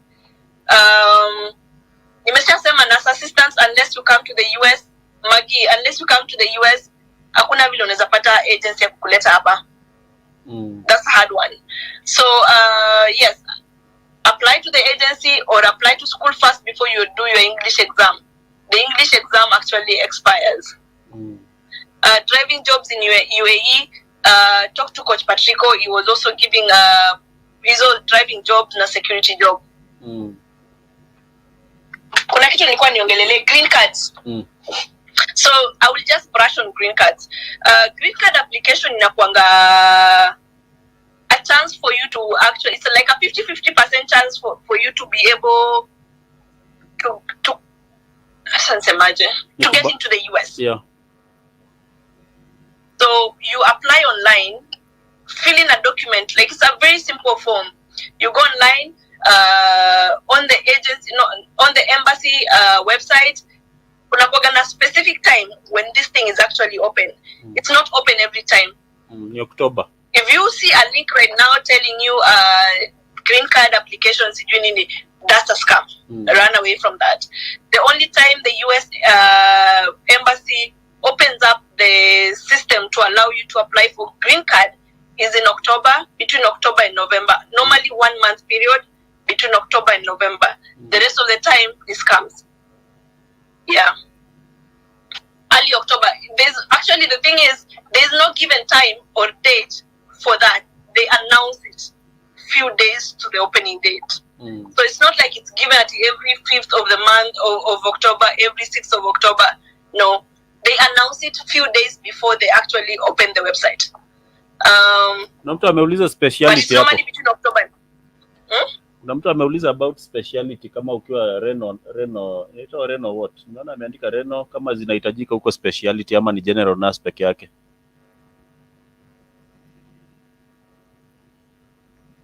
I think Sialo, I think umepigiwa na mtu mpaka sauti imepotea. Pauline, kama unanisikia ama mimi ndio niko na shida kwa sababu kidogo naona Nimerudi. Anapata call. Umerudi. Sijapata call. Umerudi. Oh, sawa, tunakusikia. So TikTok ikirealizing kuna it gets overwhelmed. the system normally gets overwhelmed sometimes in a chatting. Nimezoea. Another time we were talking like tunaingia live tunaanza kubek TikTok wa system wa network ikae stable. Kuna kitu nimeuliza specialities No, they don't actually concentrate much on it, but if you want to come and work in the emergency unit, or you want to work in a certain area, that's an added advantage if you have the papers, but they don't actually take it that serious. They only take your registered nursing documents as important. Hizo zingine wa consider. So sijui kama tuko na maswali hapo. Nilikuwa naongelea green card. So hiyo ndio time niko open. The form is very simple and direct. The only problem is that many people make is you don't follow the instructions to the letter, because part ya apply sijawahi apply, but niliona hiyo document kuna maswali zenye unaulizwa details zako, and then there's a part where you send a photo. That photo is what fails many people. That's where many people fail from. But if you follow those instructions to the letter and you actually confirm that before you apply, that photo you're using is the correct size, is the correct measurements, and has everything that is required, you have a higher chance of actually winning. The winning is the results are normally out this month. Sai ndo watu wanaangalia results zao za green card, and once you qualify, remember, win green card is only a start of the journey. You need to have financial support. You need to have friends to help you, because unaweza win but hauna place ya kuja kukaa huku.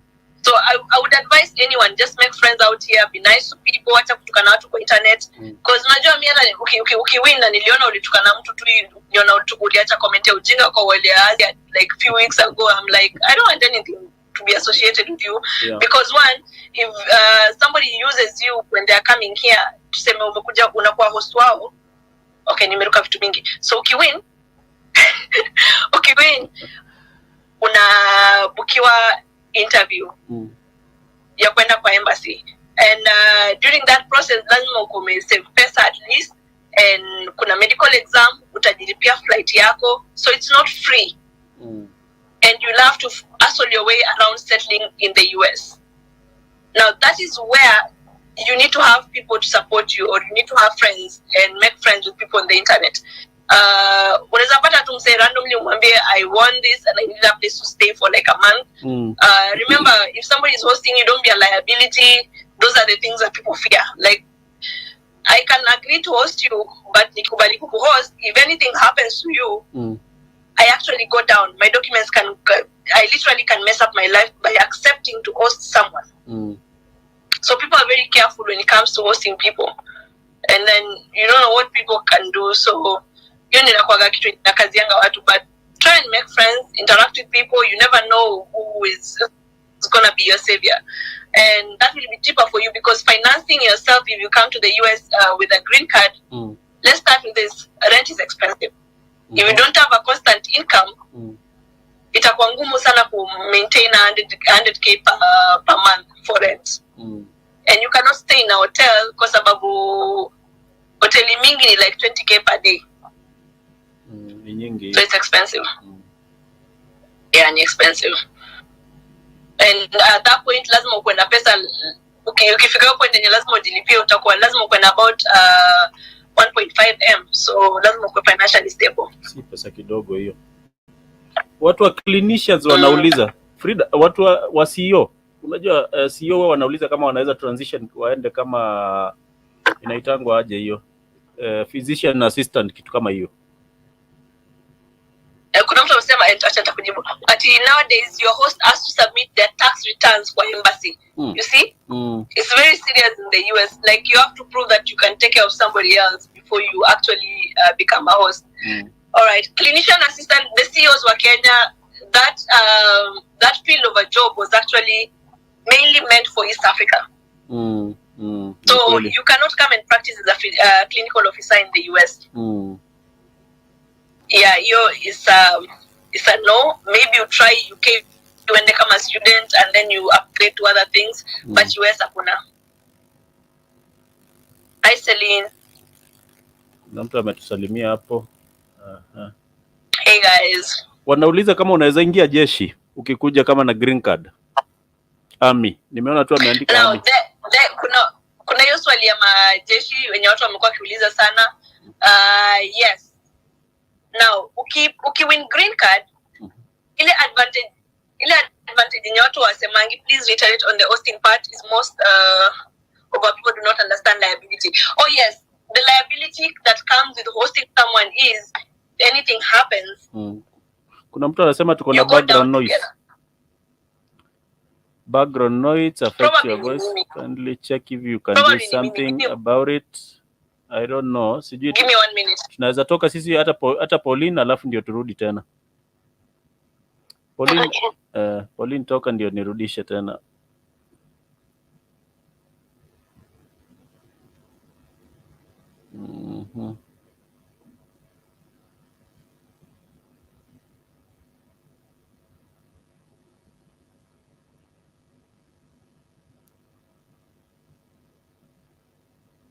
Sijui kama mmepata invite, nimetuma invite kwenu. So I think mnaingia mkiwa wawili tena. Okay, niona wamerudi. Bado kuna noise. Hebu mtu atuambie kama bado iko noise, kama imeisha. Acha tuone kama unasema bado kuna kelele? Hello. Hebu watu waseme kama bado kuna kelele. Eve kidogo, acha nitoe. Eve nitakutoa kidogo. Eve hebu toka kidogo. It's okay. It's okay. Tafadhali. Kuna kelele kidogo, acha tuone. Sialo kidogo ame request okay. So acha tusikie kama unasikia kelele bado, unaweza tuambia kitambo Sialo arudi. Amesema iko sawa. So Sialo unaweza ingia alafu uendelee. Imelainika I think iko sawa. Naona watu wameandika iko sawa. Thank you. So kidogo Sialo ametoka tena. Ni kama simu yake inasumbua. Acha nimwangalie. Na request tena, acha nimweke. Sialo ni kama amekaa hii TikTok sana because anajirudisha tu mbio. Mimi ni yule msee. Nimeshinda sana huku. Ilikuwa like one of the platforms that was keeping me busy nikiwa huku when I was new. Okay. Na itabidi utu-encourage. Yeah. Okay, before I forget at the tail end nataka utu-encourage watu wetu venye wataanza kutengeneza content because we are missing on that as people from Africa na East Africa sana. Yeah. Nitajaribu but inakuwaga very tricky situation. Wacha nitawaambia. Clinician, at what clinician? Kama mimi, I have been telling my friends to join me at KMTC to malizane na nursing. Yes, if you're a clinician, my guy, just go to KMTC, malizana na nursing. You'll be at a better position to actually relocate with a nursing degree, nursing paper, nursing course. Nilikuwa nasema kitu. Oh yes, so hii course mtu inakuwaga very tricky. People don't know male nurses. That's the best, being a male nurse here in the US. But the US, nobody cares about your sex orientation, your gender, sijui nini. Nobody cares. Fika job, fanya kazi yako na utoke. Mnaona vile naka? Kenya huwezi kubalika. Kenya huwezi kubalika. Exactly. Na wewe nendanga na t-shirt, tatu zangu zinaonekananga. Yeah. I wish, na mimi ndo sina tatu, kila mtu wingi. I wish tungekuwa tunaweza kubali kila mtu venye yako, lakini tuko na shida. Hata mtu kunyoa tu design fulani hivi unaweza ambiwa usiingie job leo. Imagine mabeshte wangu machali wameshuka manywele zao. And nobody cares. No, Kenya hata si kwa kazi, like ukishuka, the women outside, they'll start saying, hey, huyo nini, sijui amefanya nini. So we are our own enemies. Yeah, imagine I was literally harassed and mistreated in Kenya. That's why I nilikuja job yangu, just because of dreadlocks. Hata sikuwa nimeshare sites na kuweka makala. Anyway, but by the end of it all, this is where you realize your brain is what people consider. They don't consider anything else beyond what you present to work. Utalipa pesa yako, ukifanya job, fanya kazi yako. Wala tu usifanye makosa za ujinga, lose license yako. Nobody will stress you. Yeah. If anything, they respect you. If you notice, I put on when you get a job, siku ya kwanza nilienda na scrubs iko na African print. That one niliamua tu kuwa bold. I'm a very bold person. So nimeingia job siku ya kwanza na scrubs zenye ziko na African print. But then kila mtu akaniambia, "Oh my god, I love your scrubs," including my own boss. Mimi niko zile za like, okay. Sasa hiyo boss wangu ako na mohawk color green. Those niliona scrubs watu wanasema uonyeshe mahali unashonewa. Sijui niliona watu kadhaa wanauliza, sijui ilikuwa live yako ama niliona kwa comments za video. Those scrubs. Ni comments. Neza share. Okay, thing is siwezi share information full because they don't pay me. Niliongea na mwenye company nilitumia, they did not pay me. They did not give me an agreement, but I can link you up na fundi. I can link you guys up na fundi. Ako Nairobi. Afadhali nisaidie fundi kuliko a whole company iko na kila kitu, but they cannot give me a scrap to advertise them. Wanaenda huko. Wanaenda wakiendanga. You're talking about army. Thank you so much. There I was. So once you get here, you imagine if you come with a green card, you have 100% chance of joining the army. Na ukijoin army, like nobody will question you. Hata ukikujanga ukisemanga ukiwa kwa interview unasema ati when I get there I want to join the army and such things. Imagine what in fact they will approach you ukifika huku. So you join the army, there's a lot of advantages when you join the army that I was told. You have full medical cover for you and your family until you die. You get paid until you die as long as you don't breach your contract. You become a citizen instantly unless you breach your contract kama hujamaliza hizo miaka. Like you become a citizen. Hakuna mtu atakwambia ati apply for US citizenship. You become a citizen hapo then. And then all your kids will study for free, including yourself. You get to study for free. They take care of your school fees. Okay. Wow. Mortgage. What is the other thing? Mortgage pia, like you have an advantage. Huku unatembeanga unaenda kuchukua flight mko kwa airport. Unaonanga tu watu wenye wako kwa army wanapitishwa, wanapita tu wako na barabara yao. Wako respected, yani wako level yao. Sio ile army ya Kenya, hii ni category nyingine. So there's a lot of advantage if you serve in the army. How many years limit to be in the US Army? I think nilisikia Caroline Omboto ako hapa hivi. Caroline, where are you? Caroline, I saw you coming in. She's a Kenyan and she's in the army also. Caroline alikuja hapa. Pia wana watch video zake Omboto. Amepitia. So many people who follow me will be coming in to wanajua niko wameniona. 27 or less. Vanessa, thank you. 27 or less. 27 or less, eh? Yeah. Kama kuna watu wako na maswali. 17 to kuna mtu amecorrect 17 to 35 years. And I think that 17 to 35 years is pretty correct because I remember Solomon, bwana ya Caroline, aliwahi mention hata Jeff Msanii. If you guys see Jeff Msanii, Solomon, Caroline Omboto, please follow them. They've been coming to my lives and answering these questions here. Umesema Jeff? So you can. Jeff Msanii ni ule Jeff Msanii. Ni ule alitufanyia ile wimbo ya kunguluka angala kitu kama hiyo. Sio huyo ni Keith. Lakini wote wako in the army. Yeah. Yeah, wote wako in the army. Wakenya wengi sana wako in the army. Keith ako karibu na mimi. I think ako hapa New Jersey. What if you're a green card holder? Then the other thing of the advantage of being a green card holder is unaweza pata student loan even if you are not in the army. So unaweza amua apply shule, they will help you process for loans and all that, so you can study easily and settle down easily. Yeah. Maswali imeisha.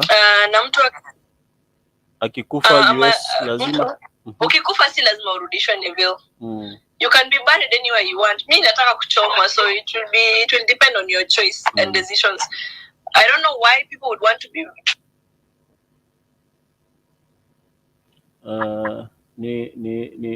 ni sialo yake imekwama on network yake.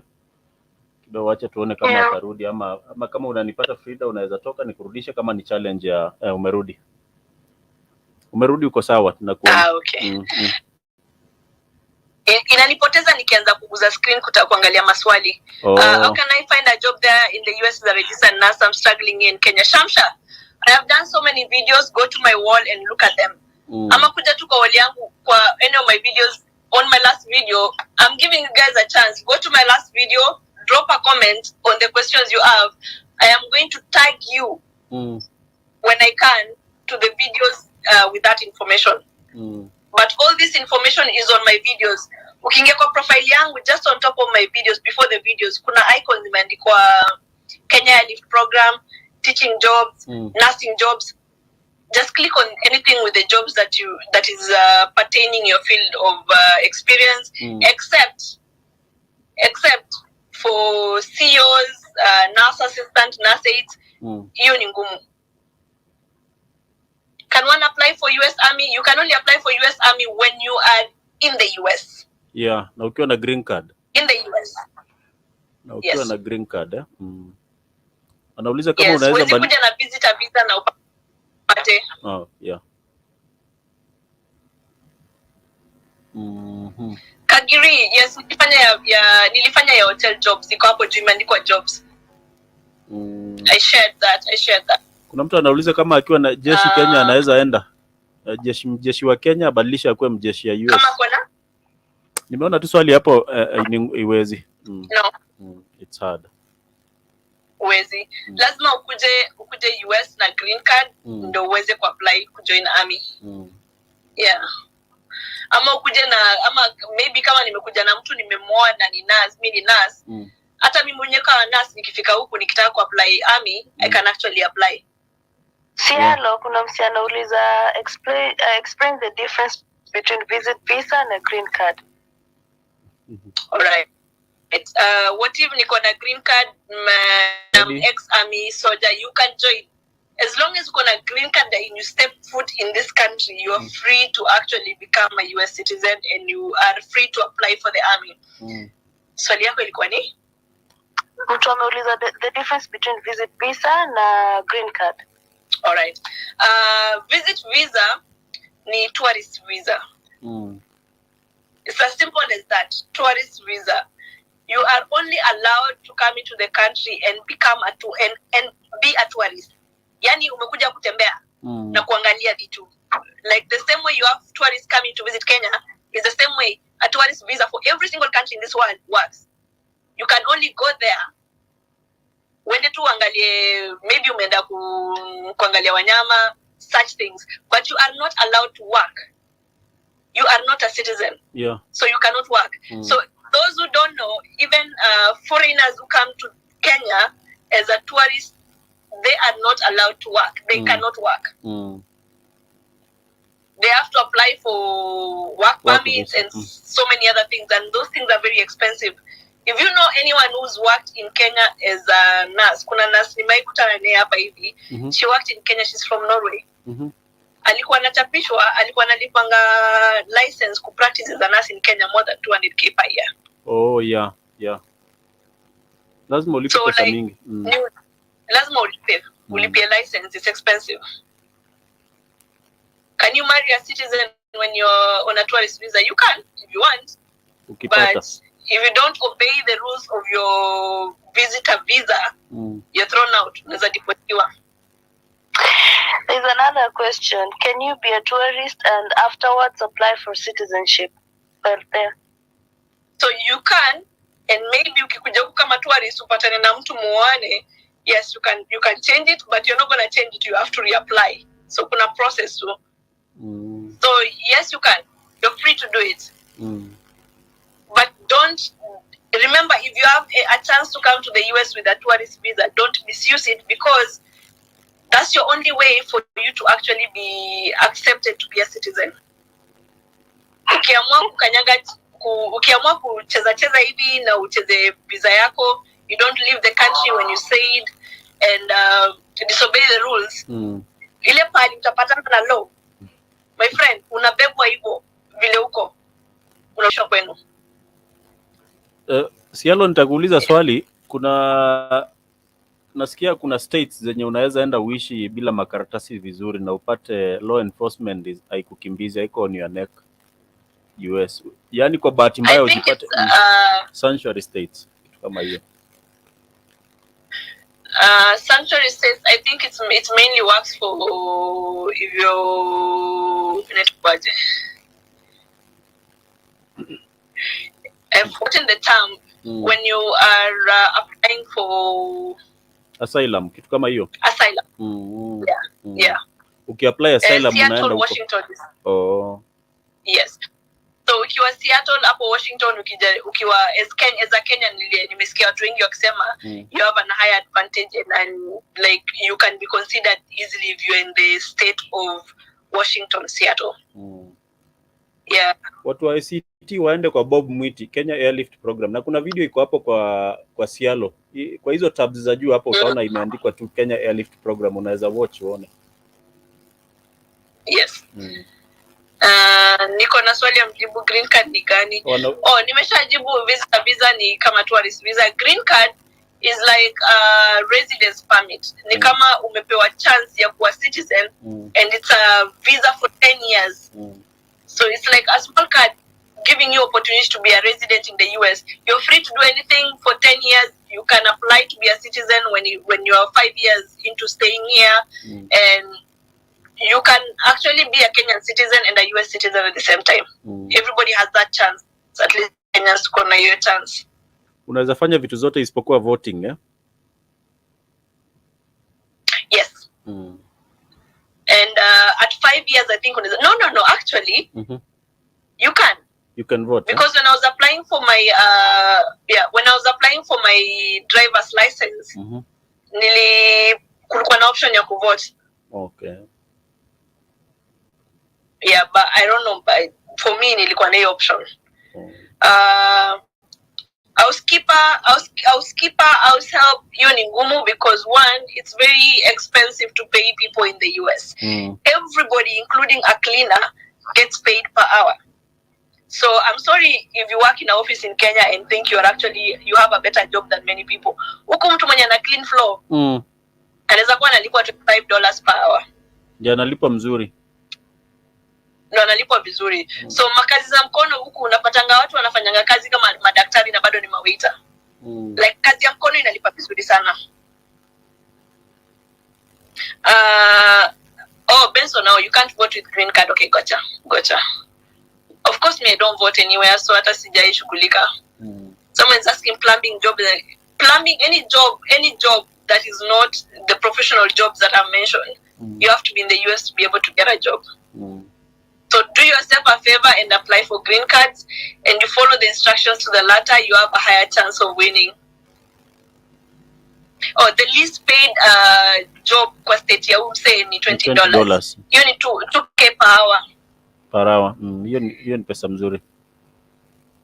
Sana, mimi nikipata kazi kama cleaner, my guy, I'll take it. Yeah. Because at least people respect you and you have equipment to use to clean. So it's a good job. It's any job by the unapatanga mse anakujanga states. Before you settle down unaanzanga na any job, unaweza kwa unapanga vitu kwa supermarket na zote unalipwa per hour. Unaweza amua uende ufanye kazi ya kuuza ya sales, zote tu bado utalipwa per hour. Unaweza amua ufanye kazi ya kuclean, you're good. Nobody looks down on anyone here. Like by the end of it all, we have bills.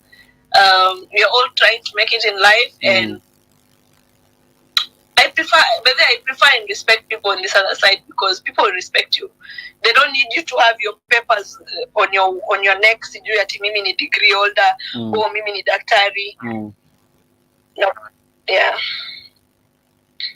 Housekeeping, warehouse are great jobs, true, and truck driving. Truck drivers. Nasikia truck drivers wanaweza enda Canada, inakuwa rahisi wakipata job huko. tracking. Yes, wanapatanga hiyo chance because the two countries transport goods across each other. Hata walikuwa nanga mpaka Mexico. So wako na hiyo chance. Hakuna scholarships za okay, kuna mtu ameuliza stories za student visa. Let's just touch a little bit on student visa. I did not come as a student. Somebody is asking to tell you about France. I know nothing about France. I can only speak some little French and that's it. I don't know anything about France. Except it has beautiful places to visit, and it also has very bad ghettos. Sikila pali France inakaa kama hiyo yenye tunaonyeshwa kwa TV. Yeah, si kama hiyo. Which place is better?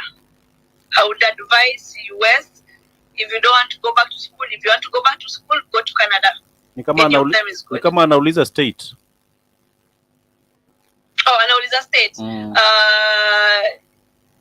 Texas ndo watu wamechukua sana. I think weather na environment ni kama ya Kenya. And also wanalipa nurses vizuri. Texas, eh? So the pay for nursing jobs vary from state to state. So all these 51 ama ni 52 hata sijui ni ngapi, all these states they pay differently. Yeah. But the minimum yenye ninajua ya nursing I think ni $35 ama $32. Lakini ukiwa na agent bado itakuwa 32. Ama itakuwa chini kidogo. No.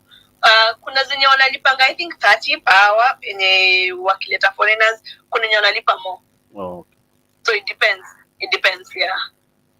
But even if you're brought in as a foreigner, to be honest, you can settle for the 30 or 35, and by the end of it all contract yako inaisha, umalizane nayo na uende uanze kulipwa 120 and above, you're good to go. You only need to be in that agency because most of the time before you start traveling, you know, most case stories are travel nursing. It's a very, very, very fast, travel nursing. It's a very fast-paced kind of job. Unaenda place 6 weeks, una move to the next state 6 weeks, and inalipa vizuri sana. Unaweza lipa hata like $150 per hour. Per hour? That's a lot of money. Yeah, watu wanalipa vizuri sana. So they need you to have experience in the US. In that, utakuwa una struggle to settle in. Now, imagine uko na 6 weeks. So they don't have time to start training you on small things. It's fast. Yeah. All right. So for students, watu wamekuwa kiuliza stories of scholarship. The most information I have on scholarship programs, you literally have to go to the websites online. Coming to the US is not for anyone who's lazy. If you cannot do your own research, you'll find someone and you'll find an agency who will lie to you and steal from you. So it's not for the lazy people. You'll just waste your money for nothing. Hii unafaa kukaa chini, go on Google, search for universities under the course that you want, pick a state that you want, and once you are there, apply directly to the school. And as you apply for the course that you want, please ask them if they have scholarship programs. And that's the only way you actually get scholarships. So if you ask them if they have scholarship programs, most of the time they respond and they will tell you they have it, or if they don't have, and that's it. Just if there are no agencies that are genuine except for nursing agencies. Ama hiyo ya Bob Mwiti. Ama hiyo watu wa IT wako hapa wanasikiza hiyo ya Bob Mwiti ya Kenya Airlift Program. Hiyo ndio tunaweza sema ndio imekuwa genuine kwa muda mrefu sana. Yeah. That's the only one. But hizi zingine, be very careful. Don't go online and apply for jobs to bring you to the US and then you pay $500K, $600K. Run for that. What about Atlanta? Atlanta is good. It's warm. It's nice. There's so many Kenyans in Atlanta, by the way. Thank you for reminding me. There's so many Kenyans in Atlanta. Kuna mtu alisema ati kama kuna challenges. Yes, there are challenges. Settling down in a foreign land is a challenge by itself. So tuseme umekuja hata kuja Kenya, hata foreigner kuja Kenya, kuna that difference and people are seeing you as new. Wewe mwenyewe unaanza si ati uko confident, unajiogopea pia. So before you settle down, everything seems to be new and very fast paced on this other side. But If you have an open mind and you're easy, there's nothing difficult. You have time because they take you through orientation. So it's you'll get used to it with time. Kuna mtu amesema the difference. Okay, maliza tu, nimesimamisha comment, nitakusomea nikimaliza, ukimaliza. All right. The difference between being a nurse in the US and being a nurse in Kenya, this place is busy. That's why they need you to have experience in a busy hospital. Huku unapatanga uko na 4 or 5 patients that are sick. They could be very sick or not, but continuously uko na 6 patients, wote wako na madawa, wako na procedures. But it's not that complicated. It's not that complicated. In fact, I used to be more stressed when I was in Nairobi. Nilikuwa nafanya kazi mingi sana na every day nilikuwa nafanya kazi emergency unit, kuna resuscitation sijui nini. Hapa it's not that complicated, but people are very sick and it's very busy. Unaweza pata I'm in a bed in a 78 bed capacity emergency unit, 78 beds. And it's always full. Lakini as a nurse uko na wagonjwa ngapi at any particular time?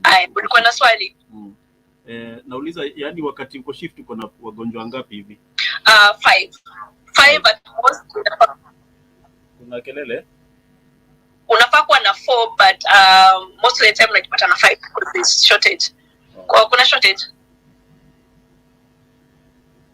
Kuna mtu amesema ameenda kwa wall yako. Unanisikia? Nakusikia. Kuna mtu ameenda kwa wall yako akasema aoni teaching video, yani videos za teaching. I think I'm in the wrong place because teaching jobs know the first icon on my wall. 1 second. Haziko kwa videos, just under her bio. Kwa bio. Yeah, just below my bio profile. Not the description ya my life is. Yeah. You see, this is my bio. Akisijui kwa nini si inaonekana. Endelea, inaonekana. Waonyeshe tu na kidole inaonekana. Yeah, we can see. Ndio hizi hapa. So these icons over here, these icons, if you open any of them, inakuleta videos, and literally enye nimeguza hii ni nursing jobs. So you can go through those videos. There are like so many videos, but ziko hapo juu. Ziko hapo juu. So sijui does art pay or on demand? Just on demand. How many hours do you work in a day? I chose to do 12 hours. I only do night shift, so I do 12 hours a week.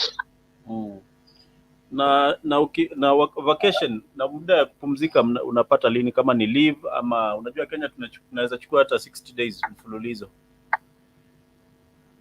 So difference ya US na Kenya, huku you don't get paid for free. You get paid every time you clock in, clock out. Clock out, no pay. Hata kama uko mgonjwa. Yeah, so kama uko mgonjwa uko na paid time, sick paid time. And maybe I think zinakuwa 20, okay, not 20. Should be less. I think 10 days in a year. You can be paid. You choose when you want to be paid.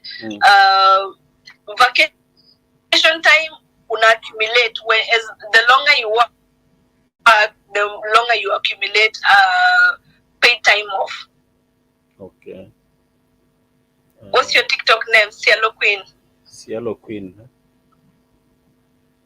So yeah, huko kuna hiyo chance ya kwenda leave for 2 months. For 2 months. Najua kuna hiyo chance. Hapa Kenya watu huenda for 2 months, lakini nao ukirudi mshahara ni ile kidogo.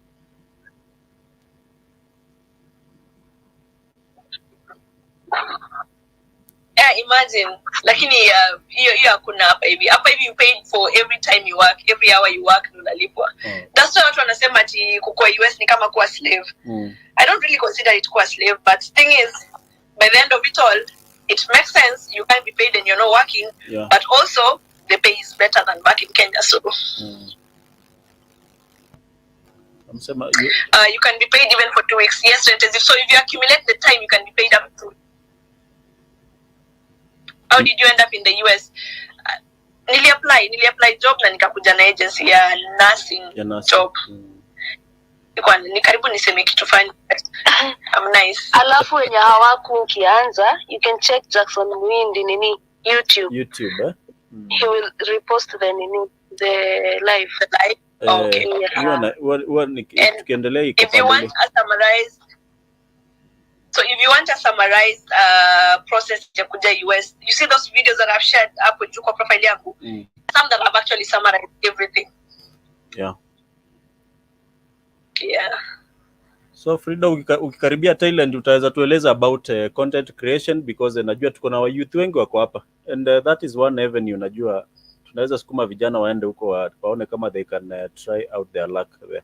Usiseme ujui, najua unajishika hivi useme ujui, lakini najua unajua one or two things about yeah. Okay, one or two things. So watu wengi wanatumia hii profile hii app for different reasons. Personally, I'm mainly here to have fun. And do I get paid when I'm having fun? Yes, most of the time I do. But usikuje kwa platform ukiexpect pesa mingi. Kuja with the mindset of having fun. Because TikTok or Tron does not pay you. Ukipost video, people can decide to gift you if you want. But in other countries like US, UK, they actually pay people for posting videos. We don't have that platform, that option in Kenya or African countries. Favor for nanny caregiver jobs, you have to be in the US for you to be able to work as in that career. So you have to apply for green card or find other ways of getting here. So that's one. I can drop alafu unaona Eva kwa hapa. She came to the US for 1 year as a nanny. Maybe anaweza explain process yenye alitumia kukuja just recently. Sawa. I worked as a nanny. Okay, drop and then she Eve nimekuinvite So Eva ingie Sialo tusikie anasema nini kuhusu hiyo ya alienda kama. So yeah, Eva ameingia. All right. So content creation is something you just have to use the platform for fun and not take it so serious or stress yourself. Kuna watu walikuwa wanasema juzi ati you need to stop dancing. I'm like, I am dancing because I'm having fun. I'm not dancing for it's not a professional for me. I actually do TikTok as a side thing when I'm free. Ukipata the last few days I've been so busy hata kupost video imekuwa ngumu. So it just depends. When I'm free I do it. And yes, I do get gifts online. When I go live I get gifts. When I play games I get gifted. So such things is an advantage. If you're doing grow parties you get gifts. You can use that as an opportunity. And then in countries like US, there are times when you post videos they go viral and you get paid for it. Kuna kelele sijui inatoka wapi. Hivi sijui kama uko kwa traffic ama kitu kama hiyo. Hivi unanipata? Nilikuwa nimevaa earphone. Nilikuwa nimevaa earphone, sorry. Okay. Sorry. Karibu. Hi, Siano. Hi, dear. Hivi kuja na video tuone. Unaweza na video? How are you? Hey, I'm so happy to talk to you. Yeah, let me go to the bedroom and then ningie na video. Sawa. 1 minute. Hivi amejifungia. I'm so happy to talk to Sialo. Leo ni mlango. Na Sialo before I forget. Kuna live ulifanya jana ukiwa na ile ya kuimba ya singing competition. Yeah. Na nilikuwa ni karibu nisahau ilikuwa niliangalia nikasikiza hebu eleza watu kidogo hata kama ni kidogo tu waeleze ilikuwa ni about nini. Karibu Eve. Old Navy. Sawa Eve. All right. Yeah, thank you. Sasa. See Old Navy ni map. Na imeandikwa Old Navy hapo juu. Ni map. Okay. All right guys. So there's this thing I started last Friday. Sorry. So there's this thing I started last Friday.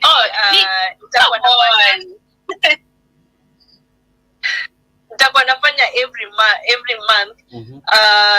Nilikuwa na live tu yenye niliamua since I have friends who can sing, nikasema wacha tuingie live, mkuje to show what you can do. And then little did I know it was going to be that big of a deal. Yeah. Because it was huge. Nilikuwa na like 3K people kwa live. 2K people kwa live at a given time, like continuous. People coming to compete, so much talent. So it was a big deal for me. I didn't expect that. I was actually shocked.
present documents za employer, bank statement yake, barua ya employment yake, kampuni alikuwa anafanyia yake hapa Kenya. Lakini so unaona, as a nanny you can go to the US if you've worked for that person in your home country for at least 3 years. Because mimi nilikuanga private chef wake, na nilikuwa namfanyia mpaka data entry ya receipts zake. So unajua wakispend wanakuwa refunded, wakifile taxes.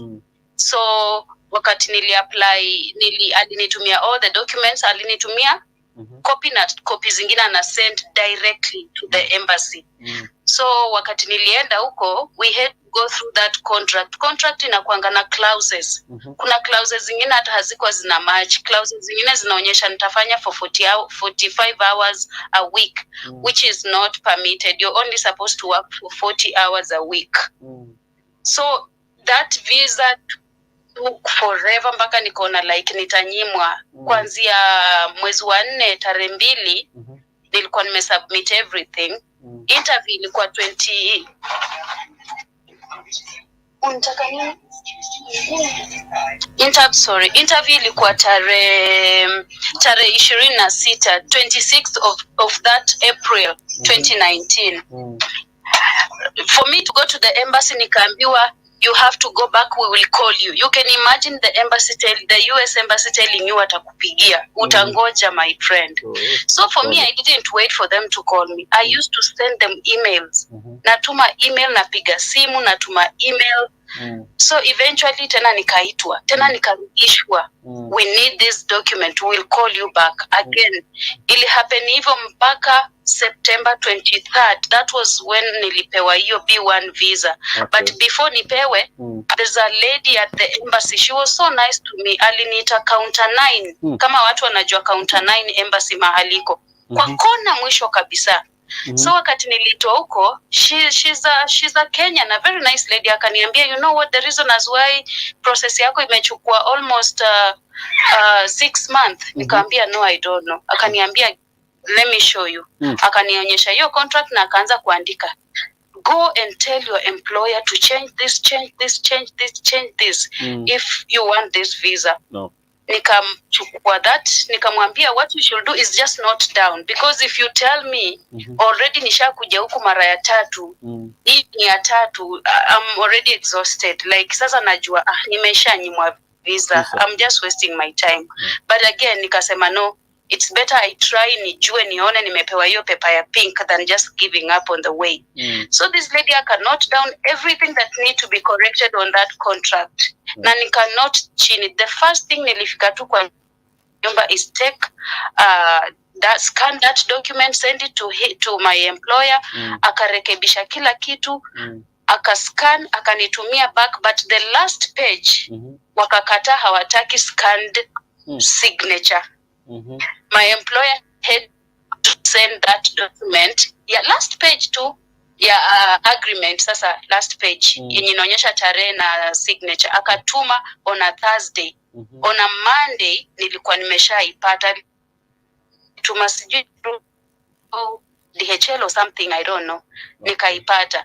So nani you can go, that employer akutumie contract, that employer atume details zake, akutumie na atume embassy. But tumeaifanya naye kazi Kenya, and we not related, tusikuwe tuko related. So nimeaifanya kazi naye Kenya. Alipeana details zangu zote, akaonyesha nimeaifanya naye kazi hapa Kenya. I was a cook. Nimeaifanyia friend wake kazi, so we know each other kikazi, but we not related in any way. And that's how I got myself to the US on a B1 visa under employment theater to visit. Sorry? Hivi ulikaa muda gani US na hiyo visa B1? Okay, inategemea venye umejaza hiyo application form, miaka umeka hapo ndio utakaa huko. So for me, my employer alisema let's try 18 months. Okay. Of which nilikaa huko 18 months and I never overstayed. I came back. The only thing I overstayed ni EAD. Hiyo unapewanga employment card, sialo anaijua. Kuna kuna employment card unapewa, alafu nikachukua social security number. So my employment card ilikuwa ina expire in October, na hiyo October ndio nililand US. So venye ili expire, that was COVID time. Advantage ingine, I went ahead and applied for an extension of stay. Okay. And then sasa it happened that the process was very slow. Nilirespondiwa ndio nakatika ama ni May 30 anakatika naambiwa niende hivi nakatika katika ni kama ni network yako si mzuri kwa sababu mimi naona anyway Okay, unanisikia sasa? Sasa tunakusikia, umerudi. Unanisikia? Nakusikia. So wali respond ka nisharudi. But sasa mi kenye nilifurahia ni at least wali respond and I have all the documents zenye nilikuwa na apply mpaka nikalipia zikienda immigration and then na pia siku overstay. Okay. Yeah, that was smart. Kitu moja by the way nataka kueleza watu. Kuna kitu nataka kuambia mtu. Like anybody who wants to travel to the US, umeshapata hiyo visa, go and do whatever you want, but utakana shida yako. Just start saying, we hiyo visa nikishika tu hivi mimi US sitoki.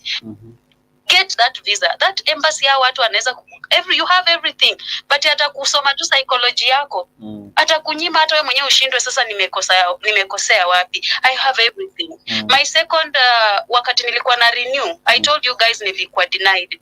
Na nikamuuliza, I was so polite because when you go there try to use the polite words. Hi ma'am, good morning ma'am. Those I kufa kusema hi ma'am, good morning ma'am osa.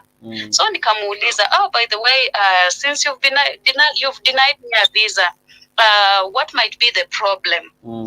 Do you know, aliniambia you have no problem because nilimweke hapo file ya bank statement, pay stub, IRS, zote nilikuwa nisha file everything mpaka a new contract. But akaniambia your employer is a frequent international traveler and we have a document that tulikuwa tumerequest ameleta moja na tumekuwa tukifollow up na yeye but haja submit. So hata hiyo interview mimi sikuambiwa, ni employer wangu alitumiwa email akaambiwa kindly tell Hilda to come, tell my other name is Hilda, tell if to come for an interview on this date. Na akaniambia this is the reason as why tumekunyima visa, your employer has not submitted 1 2 3. Okay. That was the reason, but nililoa my ego nikasema I just have to ask this. She was nice, akanijibu and that was it. So again, unaweza rudi kurenew but utadeniwa and you have everything. So you never know. US embassy I can't sell it's 80%, 50-50. It's either you get it or you don't get it. The 50-50. Yes. So the US the only reason you are denied is because of your employer. So if you have a permanent, your stand inakuwa very tricky because mtu akikuuliza stories za kuja kama in any other field, they must have someone who can qualify to be granted a visa for you to come and work under them. Canada wako na the same program. Yes. So if you can find a way of getting someone in Canada to employ you as a house help, a waiter, they can actually do it. But getting the right person is a problem. It's a problem. And that person pia lazima awe anafanya job. As in awe able kukulipa, kukuhost, kukufood and all that. So you see mine alikuwa anafanya kwa disting water. So ako at least na pia alikuwa anatumwa places na the US government kufanya kazi Africa. But so if you're very lucky and at least you had the right knowledge to apply for, you are lucky by the way to have worked for someone na akakusaidia kukuja. Thank you. I know even it's the same way unapatanga watu wako. Kuna mtu alisema kwa Middle East employer wake alimwambia anataka kumleta US. If you get that chance, use it. Usifikirie twice. Use it. Flow with it and go. because by the time someone tells you they can help you come, they want to come with you, they actually know the process and they know they're the ones who are responsible for you to come here. Yeah, that's true. But I'm sure then you are nice to your employer and you're a good person. That's why somebody offered to do all that for you. So it goes a long way being nice to people. It doesn't cost you anything at all. I am. Yeah, we still talk. We still talk, and even Pauline knows she has like a mentaftia someone in Thailand. She wants me to go out to work in Thailand to one of her friends. So it's all about hata ukiwa wrong or right, always say sorry. True. Eve, kuna watu wanakuuliza kama bado uko Kenya, na najua ulienda kutuulizia about ulienda kutuulizia Kenya Airlift program ama ulienda kwa VFS Global. Kuna vitu ulienda VFS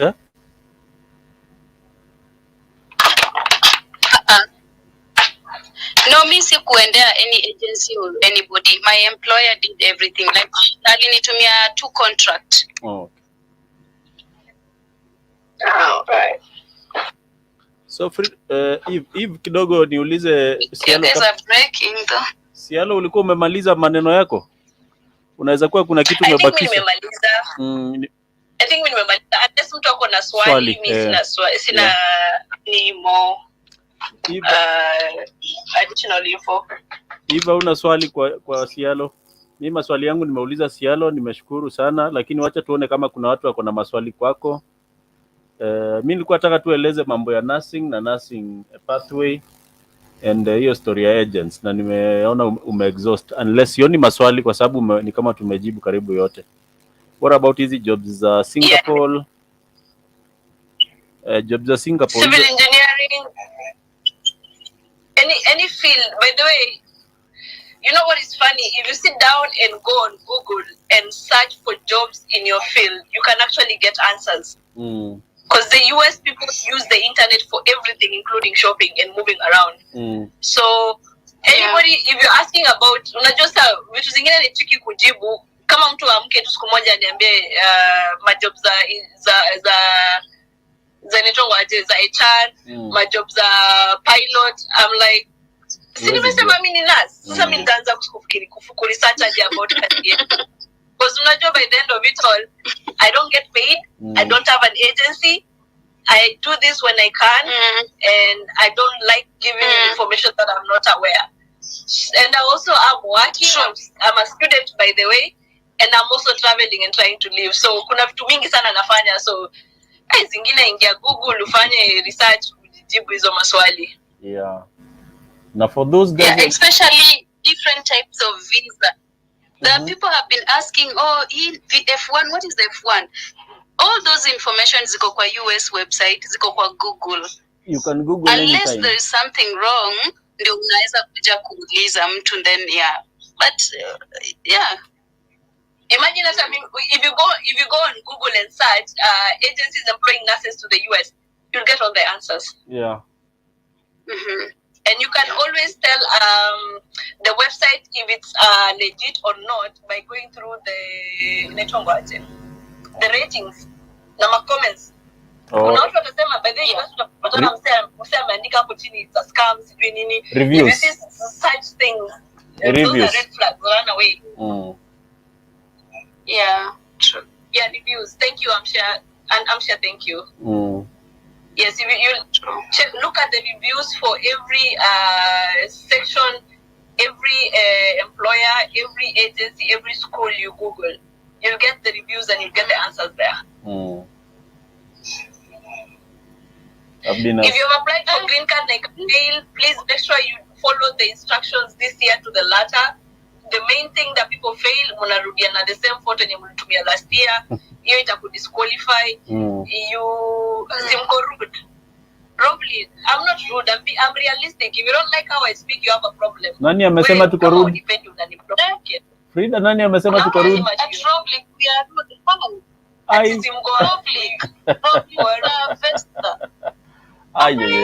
Sisi tuko rude aje? Unajua kwa Wakenya wanapenda kudanganywa. ukiambiwa ukweli na mwambiwa na serious face, you take it like we are rude. We are not rude. But they have been told I'm akishadanganywa atarudi hapa, akishadanganywa ndiye atarudi hapa, I was conned. Na ndio maana after watching this video ataenda koniwa, and then they will come back here, I was conned. Come on. Yeah. Mtu mwenye anataka watu wazuri aende mabroka wenye wanadanganya watu pesa. Kama unataka watu wazuri enda kwa mabroka wanakunyang'anya pesa. Which state are you in? Mimi niko New York, New York. Oh, by then I was in Maryland. Oh, I've been to Maryland just once. Yeah. Mimi ni mzururaji. I've been to almost all states, but sijaenda California. So Sialo, kabla nisahau, mtu anaweza kuwa traveler after amekaa muda gani? After how long can you become a traveler? After 1 year. After 1 year. After 1 year, you're good to travel. Oh. Yeah. But because they need you to have at least 1 year experience. But iko na challenge, eh? The only challenge is you have to be tough, because every other time the 6 months you're moving from one hospital to the next and from one state to the next. Of course, ni kama tu Kenya, utatoka Nairobi uende Kisumu, upate watu wa Kisumu wana behave different, wanaongea lugha different, hamtaki kuongelesha. Uende Northeastern upate kila mtu anaongea Somali. Nobody cares whether you exist or not. As in, it's the same thing every part of the world, but how you decide to take Jeff Musani hapa, those who are asking about the army, ni mwana Jeff Musani. Karibu Jeff. Jeff Musani kweli, Jeff Musani nimemuona kweli. Kwa hapo. So every place you go in this planet, how you perceive and take people is dependent on you. Nilifikanga hapo hivyo nikaambiwa huku nurses kuna nurses wako racist, sijui nini. Unajua kitu funny? I made friends with most of the people nilikuwa naambiwa ni wa racist, walikuwa mabeshte wangu. So it's just carry yourself in a way that you embrace everybody.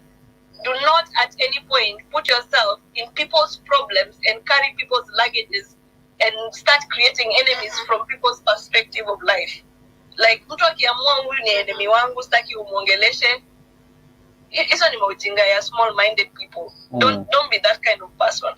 I believe in one thing. If we meet right now, Jackson, how our life and our relationship will be is dependent on our interaction. Yeah. Not what Eve said you did or Eve says happened. Yeah. Because mnaweza kuwa na Eve umeenda pahali akalewa akakuongelesha matope ama akakataa kulipa bill, this is just perspective. Akakataa kulipa bill, ukakosana, alafu anataka hiyo personal issue uzilete. Iko problem yangu pia. I don't do that. Life is fun. Life is very very short. So utapata hata watu waongeleshani kidogo, na mimi naongelesha kila mtu. Mimi napitana tu nikienda zangu na mind business yangu, but I don't care. If you don't want to talk to me, that's your problem. I like your spirit, by the way, Freedom, I like spirit yako venye wewe una operate. Hata ndio maana uliona nilitengeza ile video ya ule mtu alijaribu kugonga kidogo na mimi nilimgonga, I think. Oh yeah. So I like that kind of spirit, because naona ni mtu umeamua, yani you must live because you are living, and life is for the living. Yes. True. And then nakumbuka, I remember that video stage was someone telling me ati sina kitu kwa nyumba. I'm like, yeah. Kwani lazima nijaze nyumba yangu kama supermarket ikae kama nyumba ya mtu? Imagine the only thing I don't have in my house that is important is a TV, and it's not actually important to me. Sitaki, sina pesa, sitaki. Hata mimi nilikuwa na TV basi kwa natumia hata mimi sina TV, ni kompyuta yangu na simu yangu pekee. Ile kitu niko nayo ni laptop na simu. You choose the life you want to live. You can't live for someone else. Come on. True. And then I remember, and you can't live to impress everybody. I remember Jerry Wainaina asking me how I settled down and if I have a car. So when I came in, I had a chance and an opportunity to literally work closer to where I live. Job yangu ilikuwa hapa na nilipata apartment complex.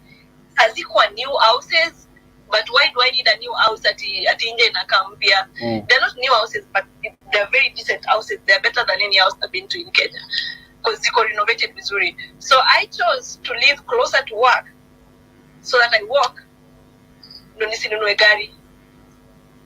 Because for me, I didn't see, not that I cannot afford a car, I didn't see the importance of paying loans, car loans, and I wanted to go and study nursing, to upgrade my nursing career.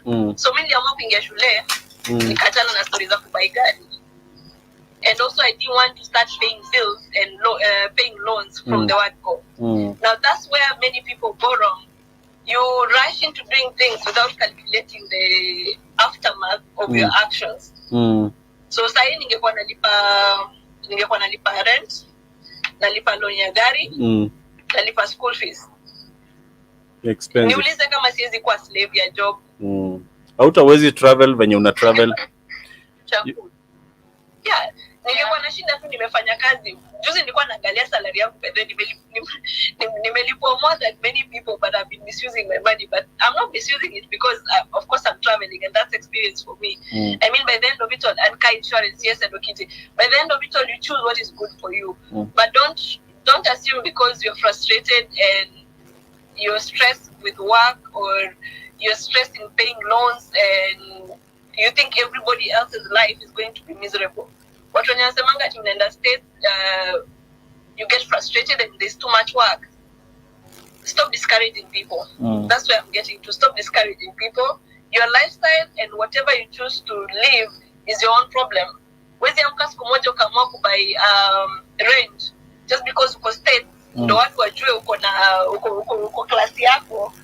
Ukianza kulipa rent, wezi fanya kazi siku 2 na week. Lazima utafanya kazi. Mimi mwenye nitaamua kubai Toyota ndogo hivi, siwezi fanya kazi kama wewe na nipa less. So you make financial decisions according to how you can manage. Don't rush or stress yourself. Yeah. So unaweza the only thing naambianga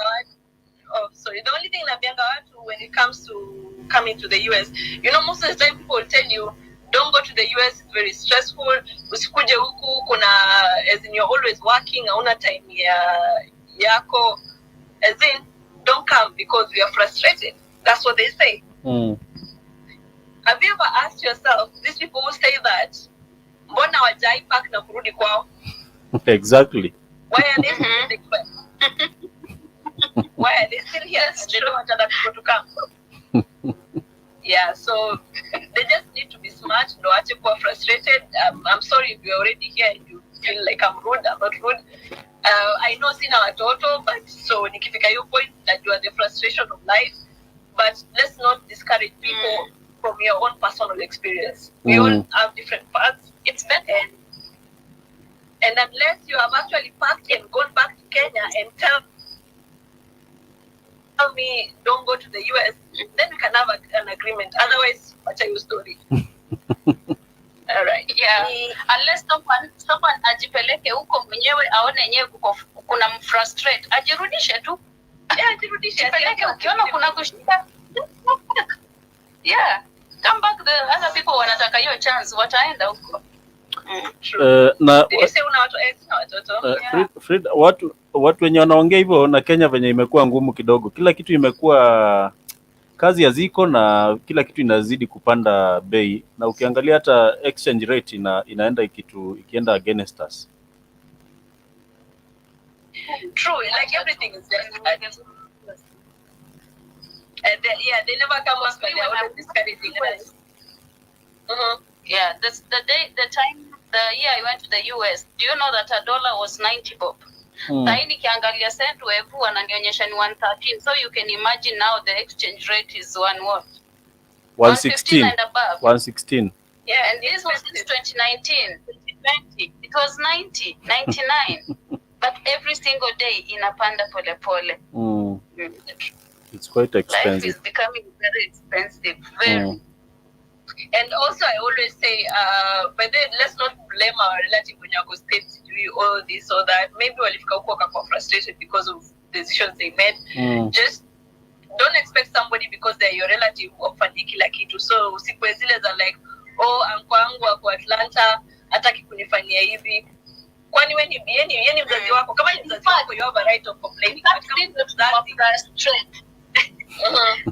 Si ndio tunawa frustrate. Nitumie sasa unaona they go silent because sisi tunawa frustrate pia. Yeah, true. Let's learn to not be a burden to people. That's one thing I always tell people. Even in relationship, don't be a burden to anyone. Yeah. Any kind of relationship, friendship. True. Not all relatives are living American. Thank you. Not all relatives are living American dream because everybody is living different. Because unapata Jeff, acha nikutumie kama example. Unapata mtu alikuja hapa hivi kama Jeff alafu akaamua atakula watu bila nakulanga watu Kenya, apate watoto, apate financial responsibility like that. Hiyo hata huwezi hapa. Child support. Utajipata wa fix. Yeah. So but child support. Hiyo ndio imemaliza machali wa Kenya wenye wako huku. Machali support ndio wanalipa left right and then wanasema US ni ngumu.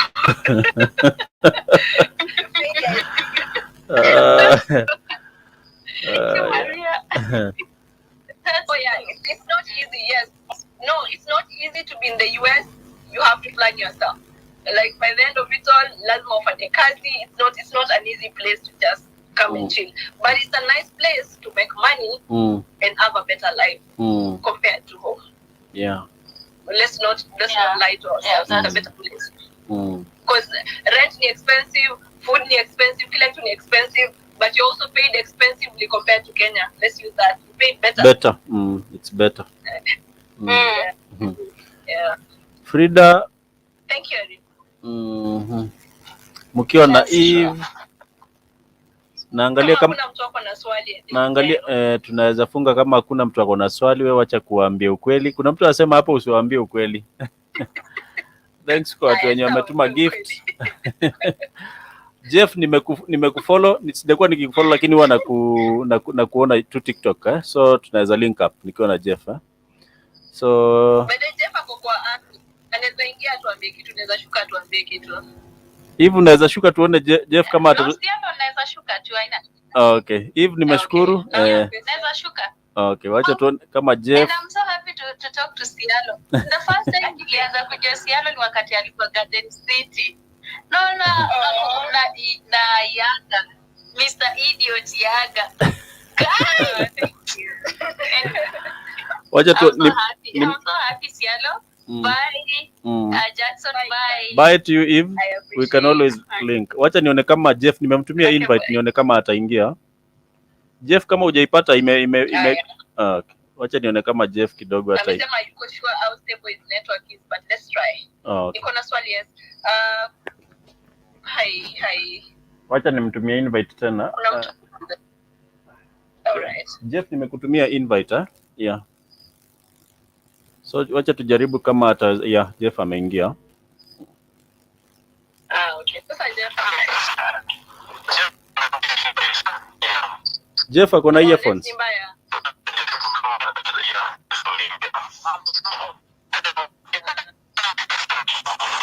Kidogo Jeff ni kama kidogo yake inasumbua.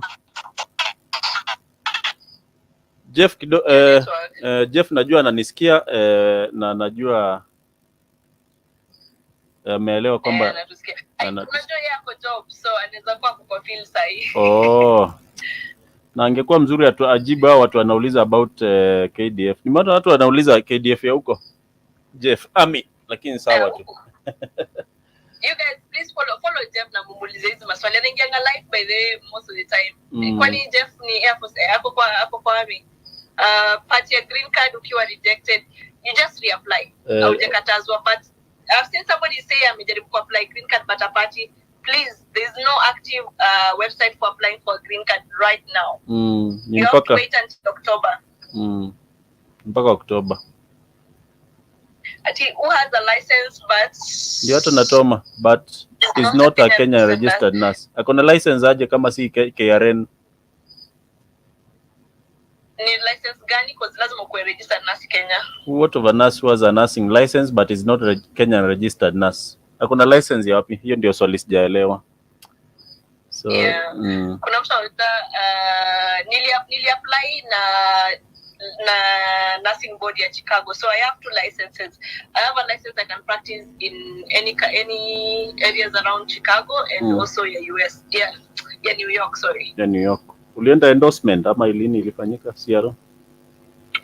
Niliendorse. So I had 2 options, job ya Chicago na New York ili happen, so nikamwa hata tutoke tu Nairobi tuende kwa the dream city, the Apple City. But still niko kwa city. Okay. No, I had to actually make financial decisions because I can't afford a house in the city. Manhattan nyumba ni $3,500. So you need like 400k. Let's just use 400k per month. Kuna watu wameniuliza swali hapo. Sorry. Kuna watu wameniuliza Jackson wewe ni nurse. Na hii swali nimeulizwa. Mnaona nakaa nurse kweli? Imeandikwa rent kwa jini yako. Alafu iko na bracket Yeah. Bracket alafu KF kanasimamia future. So nimejibu hiyo swali. Future. Okay. Karibu to the field. Do I use a photo in a... No, now that's where you fail. If you use a photo that you used last year to apply for green card, you will fail. You will fail. Supply chain, kuja US utapata job. Apply green card. So anybody else apply for green card, it comes to October. Make sure you follow the instructions to the letter. Kenyan registered nurse to apply. Ombewa, yes. You have to be registered nurse to apply for the nursing job, yes. Thank you, Shaya. Any questions? Any more questions? Our agents who peleka watu US, if you are not a nurse, dog, hakuna legit. Wengi ni kula pesa. Hakuna as in there is none. If kuna mtu amekuitisha pesa na kuleta US, it's a scam.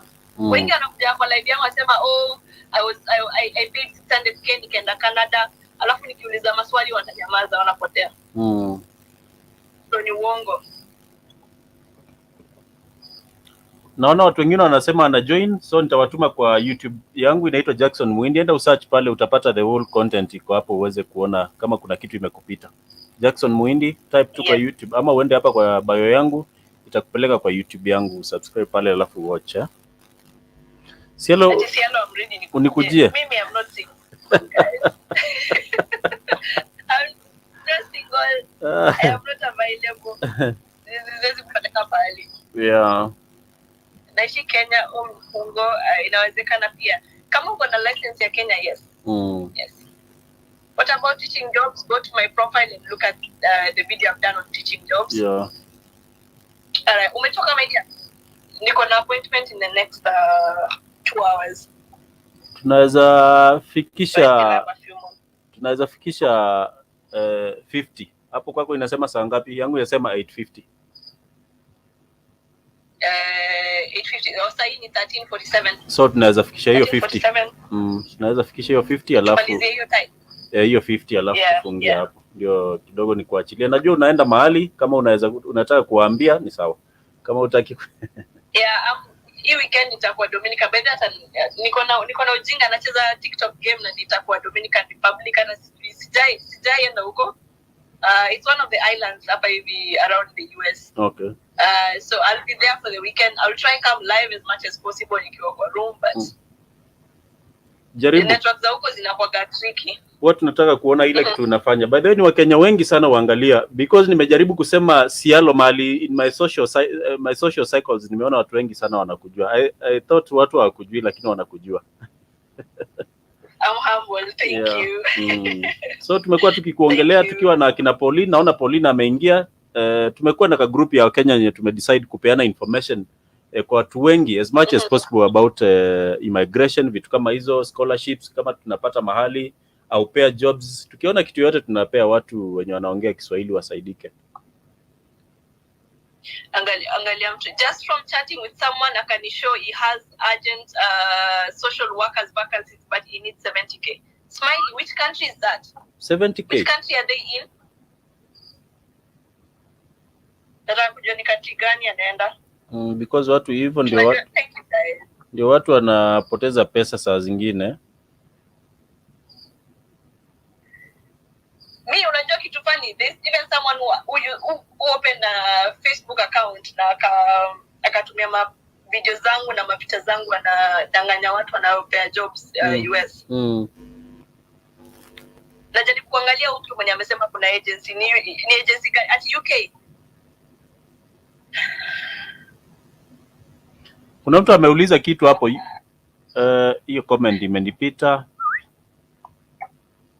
Ameuliza kama UKRN unaweza UKRN utaweza register for NCLEX. So them they don't do NCLEX. My best friend is actually in the UK. Tamuuliza and then we come back and discuss it. But Kenyans are going to the UK as nurses too kwa urahisi, and you don't need to do the NCLEX, you unaenda kufanya exams. But sijui kama mtu anahitaji kulipana hiyo nayo. Kufanya nini? Kulipa, at you need to pay the agency.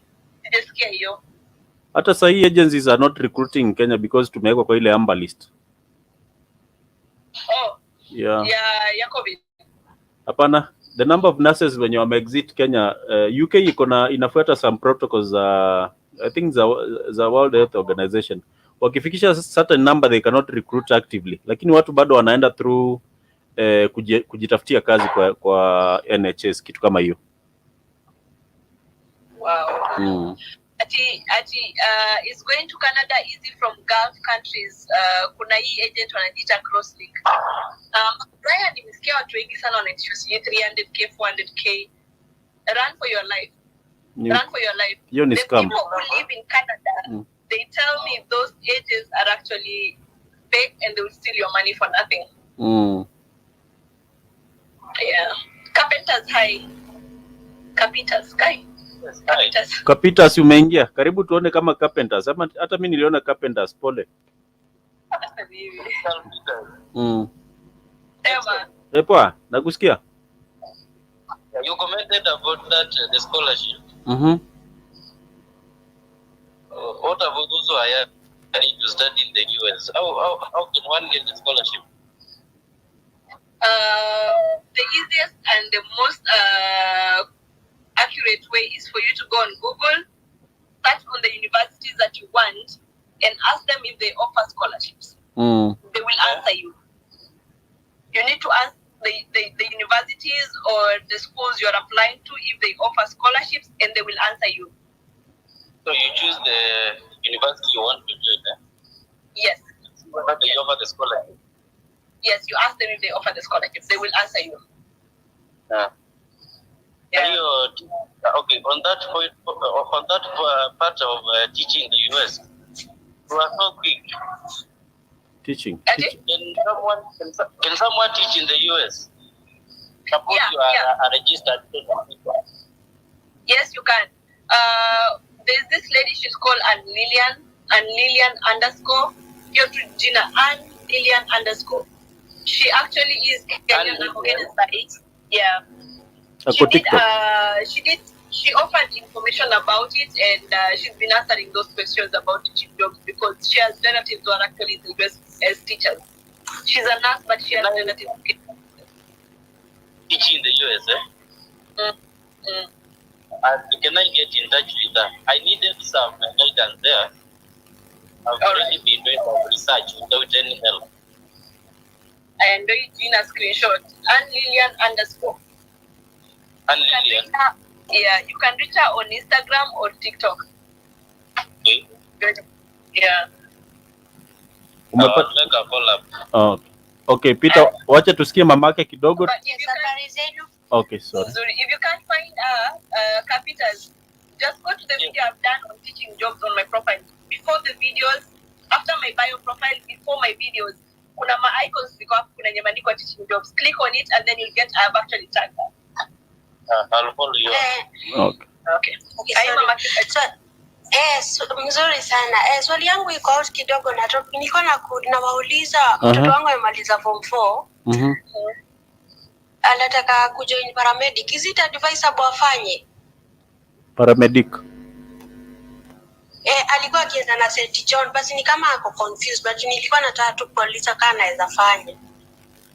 Unataka afanye nini by the end of it all? Abaki tuko paramedics forever ama an advance? Hiyo tu ndio alikuwa anasema afanye. Sasa niko nauliza, is it advisable mama? It's not a very big job back in Kenya, to be honest. Yeah. So akiweza pata chance afanye maybe nursing, anaweza if kitu yenye anataka, if they are passionate about paramedics, they can actually qualify nurses and they can work in any emergency unit. I would advise them to take nursing. Okay. Anaweza apply KMTC achukuliwe. Nowadays it doesn't matter the gender of someone. You can be a nurse as a man or a woman. Okay. Frida, kuna hiyo course, kuna course inaitwa paramedic. Kama paramedic inakava vitu mingi. EMT. Ni EMT lakini yeye amesema paramedic. Hajasema EMT. So paramedic in Kenya inakuwaga the EMT. Because nakumbuka kila St. John's wakiletanga watu hospitali walikuwa wanajitanga paramedic. Paramedic. But it's actually the EMT, the guys who deal with ambulances, that watu wanatransport wagonjwa. Kuna basic medical knowledge ya kuresuscitate. Okay. So you see advisable tu sana anaweza fanya saa hiyo nursing. Anaweza fanya nursing unless because it doesn't really pay well back in Kenya. Let's be realistic on that, but unless somebody job like it's very hard. Okay. Yeah. Sawa, nashukuru basi. Sawa mamake. Wacha tuongee na Lebos na I think Lebos ndiye atakuwa wa mwisho. Frida, najua nimekuchokesha kwa leo, utanisamea. Lakini watu wangu wamefurahia kukuona, itabidi wajibu maswali. Wacha tuongee na Lebos wa mwisho alafu tumalize. Lebos, karibu. Hello Jackson and Swilo. Hello to you. Hi Lebos. How are you doing, guys? Doing a good job here. We're good. How are you? I'm fine. Now, I have a few concerns or other questions. Now, if one has a bachelor's degree from Kenya and you transfer to US, are you able to get a white-collar job? Or just go through their system, or maybe a diploma or something?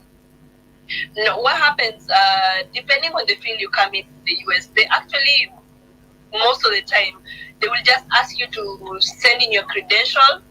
Yeah, any field, it doesn't matter kama ni nursing ama ni engineering, they will need you to just send your credentials to be certified for you to show that you went to school and you actually qualified. Just certification, like confirmation. It's a process of confirming that you actually did that course and you're qualified to practice in this field. They might or might not have you do an exam here and there, but most of the time they just want you to transfer your credentials. You can.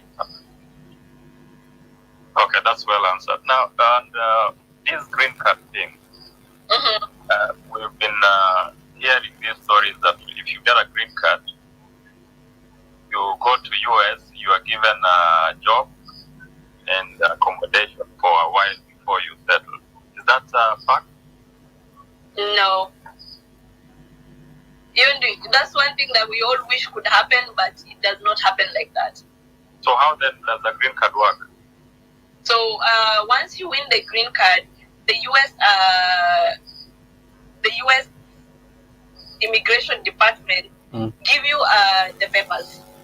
So they give you the green card. So they organize for an interview. They'll take you through the process on what you need to do, and then they take you through the embassy interviews. We just go and confirm what you applied and what you said, and from there they give you papers.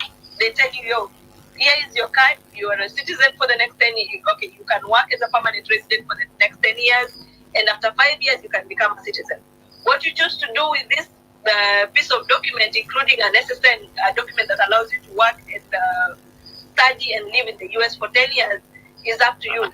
So they give you the necessary documents, but they are not going to get you a job. Because, so then, when someone leaves Kenya and with a green card, they go to US, where do they, I mean, you just have to go and maybe spend in a hotel or somewhere? Host. So some people will spend in a hotel if they're financially okay. And the advantage is, if you get to US, you're qualified to apply for any job. Okay. So utafika familiarize yourself with whichever state you want to go to. So the most important thing natakanga at least uko na watu unaweza relate with na kuonyesha around. You can make friends wako wazungu ama wako Africa. I would advise you, even if it's a foreigner, please settle down and be nice to people. Me nimesaidiwa na watu wa Jamaica sana. Like when I was settling down with watu wa Jamaica and I have Kenyan friends here, but to be honest, watu wa Jamaica ndo mtu naweza amka tu niwaambie, yo, I'm in a situation, please pick me up or take me to the hospital. In Kenya is fanya hivyo. Bila mswali za ujinga, but Jamaica ataamka na fanya. People are nice out here. So how you relate with people, maybe umepata neko internet, is the only way you're gonna survive in any part of this world. So make friends and they will guide you and assist you.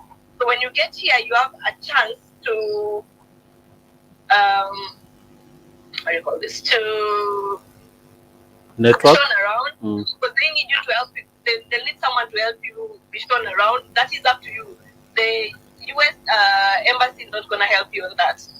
Okay. Utasema unaenda tu Chicago, ukifika Chicago upewe documents zako, lazima upeane address and utakuwa, then they send you your documents. Yeah. The documents will take about 3 weeks. Like your green card and your SSN will take like 3 weeks. So these 3 weeks unafaa kuwa na mtu anakuonyesha how to drive around, where you can go to, where you can get a house and such things, such simple things, and how to get around the place. But it's advisable you get someone so that you don't incur the expenses of living in a hotel and the expenses of trying to settle in a place, and everything is expensive. At least ukiwa na mtu amekuhost for a month or two, itakusave like 200k ya kuspend kwa hoteli. Oh yeah. Yeah. But it's a whole, unaona tu the same umemaliza high school, umeenda place, unaenda kusettle down.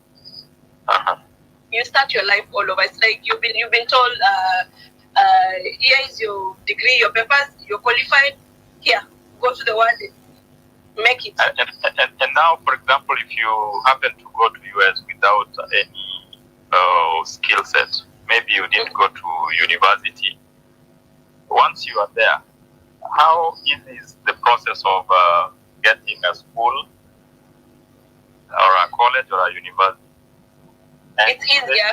Do they give loans if at all you went there through a green card? Yes. So that's like the advantage of coming with a green card. You have a chance of joining the army. Even inakuwaga the easiest kama uko na hizo my issues of door and all that. So if you have a family to join army, do the fastest. Hiyo inatakanga mtu mwenye ako na nguvu na sacrifice. The other easy way ni, yes, they will give you loans. They definitely will give you loans. They will if you apply to any school, they will ask you for just transfer of your documents and papers from your high school. Remember, the minimum requirements to come to the US is an high school certificate. So if you have that, which is an equivalent for Kenya KCSE, Kenya. Yeah, KCSE. Oh. So if you have that, you can come here and apply to join a community college, and they will give you loans and they will help you study. At the same time, you're able to do simple jobs like cleaning. Unaweza fanya kazi a very simple course kama certified nurse, DCNA course, ama nurse aid, and then you're able to work in home cares and all that. You get paid. At the same time, you go to school, you get student loans. So that green card thing already has you cushioned and gives you an advantage of the loans, the student loans, as well as a chance to be able to work. So basically, with the green card, you are given the privileges of a citizen of US. Correct. Yeah. That's the right one. You have the privilege of a US citizen, and what you choose to do with it is up to you. They will not tell you to wake up and go to work. They will not tell you to wake up and do this. It's up to you to do your research and now hustle. Yeah. So anyone who knows what they want in life, they will actually go and Google, research, figure out how to survive. Yeah, take it with. Nezamka bila chochote Kenya, now you go and make it big. So the boss. And how about? Sorry, what? Okay. The boss endelea. Just one more question. Oh, okay, no problem. Sure. One more question, please. Okay. Le boss, endelea. Now, there's an echo. Maybe if I go out and come in again, I think ni mimi. I can't. Mrs. Okay. Wacha Le boss, unaisikia? Yeah, now I can hear you loud and clear. So it means wacha Frida arudi, Sialo arudi, then tumrudishe ndio umuulize maswali. I think yake kidogo TikTok ametuambia wewe ina misbehave. Kikaa sana. So let me look for her.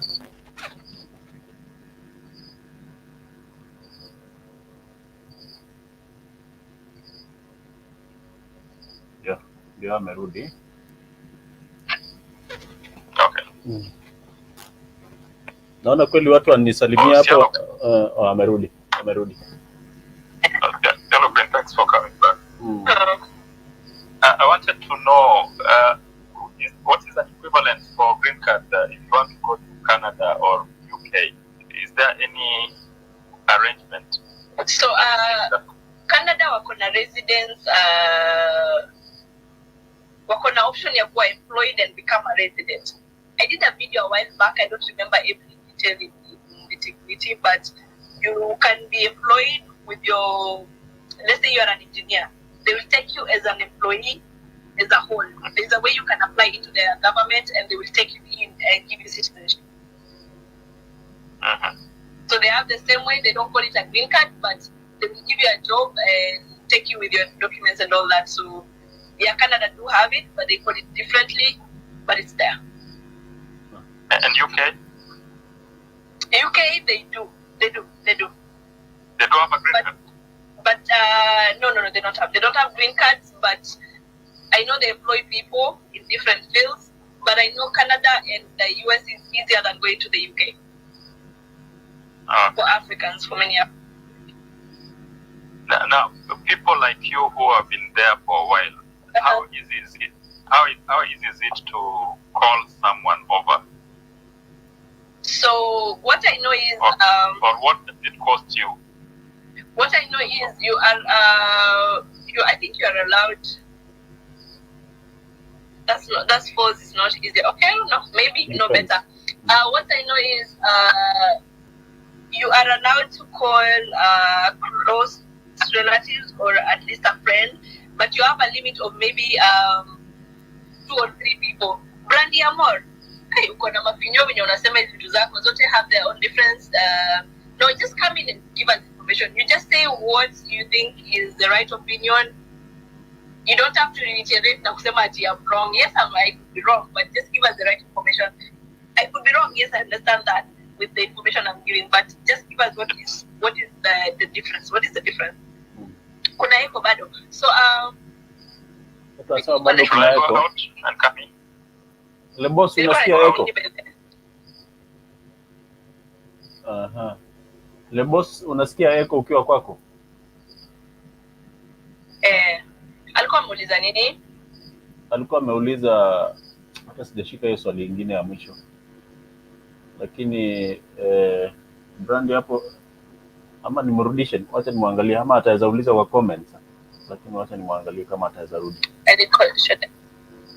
Angalia Brandi anasema nini hapo? Unasema ako na finyo anajitetea hapo. The boss nimemuona, wacha nimtumie invite. No, me what I like. Mi sinanga issue na mtu kusema kitu, but if you have any information, just come in and give us information. Yeah. We would appreciate that. How to communicate with people. I don't know what you think. Me, I know I'm very rude when it comes to some things. That's what I take it. I didn't apply for green card. Yeah, you're explaining on how to call if it's possible and how easy is it to invite someone over. Oh, visitors. So what I know is there's a limit you have on people you can invite, and I think it's 2 people, of which they have to be your close relatives or at least one friend. But I know it's easier for you to invite your own parents than inviting your siblings at some point. So, because one thing, if I'm inviting someone as a visitor, there's that part of them coming, the risk of them coming here na wakataliu. So if I'm inviting a 60-year-old father or a grandma to come to the US, they know they're not going to be a liability na hezi kuja kuishi kwako na life yake nyumbani. So it's easier for that older person to get a green card and papers than a younger person who is 18, 17. But there's no way you people who are there can influence green card. Green card, no. And visitor visa, also no. Yes, I can help guide you, but how you go through the interview will actually determine whether you're going to get the visa or not. Okay. We are the best agencies in your grade page on our batch, Nursing and Medpro International, either of them. Le boss yuko sawa? Hapo niko sawa. I think I'm quite satisfied with the way she is. And so only a green card holder or a citizen can invite relatives over. Yes, only a green card holder or a citizen. Oh, that is allowed to. It's okay. Yeah, that's the only part. Those are the only people allowed to invite people. Yeah. Echo is still there. And yeah, a little bit here. We are finishing up. So wacha tusifunge. Malizia, okay. How to apply for green card? Hiyo ni video tutafanya huko end of the year. It's October. It's not useful for you right now. Is there a school that can allow me to study nursing part-time hapa Kenya? Ngumu. I'm not very sure. Ni ngumu. Nursing lazima uende class. Yeah, lazima uende class. Kenya lazima uende class. US ni different, unaweza fanya part-time. Hata mimi nachanganya kufanya kazi kidogo na kusoma kidogo. Because at the end of the day inahitaji. How is it? Yes? Unahitaji pesa, yeah. How is it for you? It's not an easy course kufanya, lakini pia si ngumu sana kama ulipata ile entry grade. Kama ulipata grade ya kuingia inamaanisha unaweza toboa. So si ngumu sana na si rahisi sana. Okay. So inabidi ujue kubalance hizo vitu. Unaweza kana wife and husband apply for green card. Yes. You can apply separately and you can apply separately in adding your, like a wife can apply na aseme anakuja na husband wake, na husband apply aseme anakuja na wife wake. So you can both apply and tag each other. Certificate, I think ni ngumu. I wouldn't know. Certificate, huh? Yeah, certificate ni ngumu. Squeeze they don't take certificates. In fact, US wanna focus more on being a BSN. Oh, BSN. Dia sijaona maswali yako. I've not seen maswali. You guys, I'm supposed to go somewhere. Anasema hatuoni zake. Hakioni swali yangu. Yeah. Zinaendanga mbio sometimes unapata. Is it green card ni lottery 50% chance. It's not easy. It's not like it's given 100% easy, no. Yeah. Which state are you in? I'm in the US. I'm in New York, sorry. I'm in New York. Brenda, Nani? Can a young person? Yes, but the risk of bringing not necessarily. US unaweza kuja bila kuletwa na mtu mzee. Yes, you can. I actually came to the US as a diploma nurse. Diploma, so yes, you can.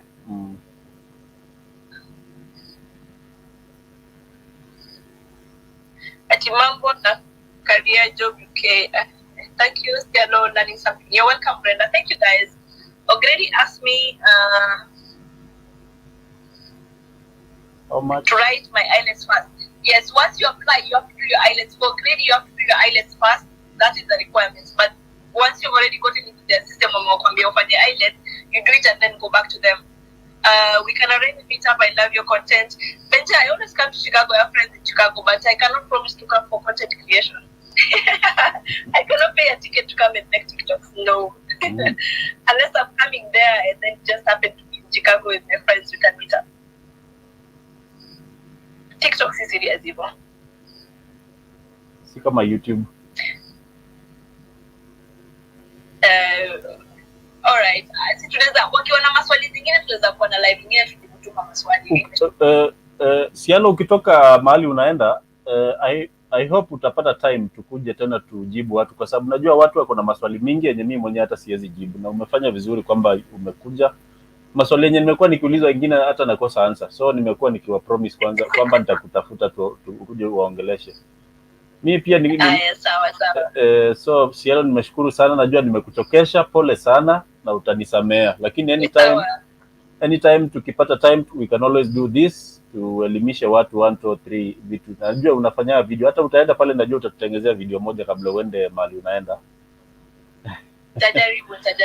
Natoka hapo usiku, sijui kama nenda kwa kinyozi saa hii alafu nikuje nijitayarishe nianze kupaka. Hairstyle ni mzuri. Mimi last minute I don't pack, I throw things into the bag and move. Niko na tabia za kitombo. Hairstyle ni mzuri. Thank you so much. Nikimaliza shule ni kama nitabadilisha nikuwe na hairstyle yenye inakaa kama mohawk. Sijui itakaa aje, nitajaribu before I die. Please do. Mabeshte wangu wengi wameshuka nywele zao machali. Inakaa poa. So Cielo, nimeshukuru sana. Sijui kama unaangalia, naona ukiangalia ni kama unaangalia comment, lakini comments will keep on coming. Hata tukikaa mpaka saa 6 comments zitakuja. So anytime ukiwa na swali unaweza enda to video za Cielo, ako hapo Cielo Queen. Tafuta tu hapo, utampata hapo kwa TikTok. Na sijui kwa nini Cielo una YouTube. Hebu kwanza nipate hiyo jibu. By the way, siko active YouTube, sijui kutumia YouTube. Na si tunakuhitaji pande because YouTube longer videos Oh, I think nitakuja sana nichukue secret. Wacha tutashare contacts alafu you show me the secret of hacking that field. Nimeshindwa. I think I'm just lazy and the fear of the unknown.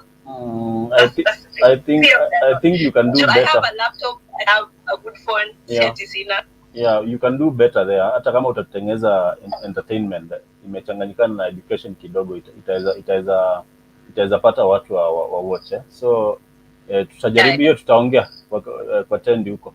So nimeshukuru sana, wacha nikuwe formal So nimeshukuru sana for all those you guys wenye wamekuja live. Kama umemiss anything kwa hii live, you can always go to YouTube. Nimerecord ingawaje ni audio, but mimi mwenyewe niko pale, unaweza angalia uone kama kuna kitu itakufaidi. Maneno ya Cielo about nursing ni nini, vitu zote ziko hapo. So Cielo, thank you very much. Ukienda safari uende salama, tunakupenda sana kama Wakenya. Hiyo weka kwa roho.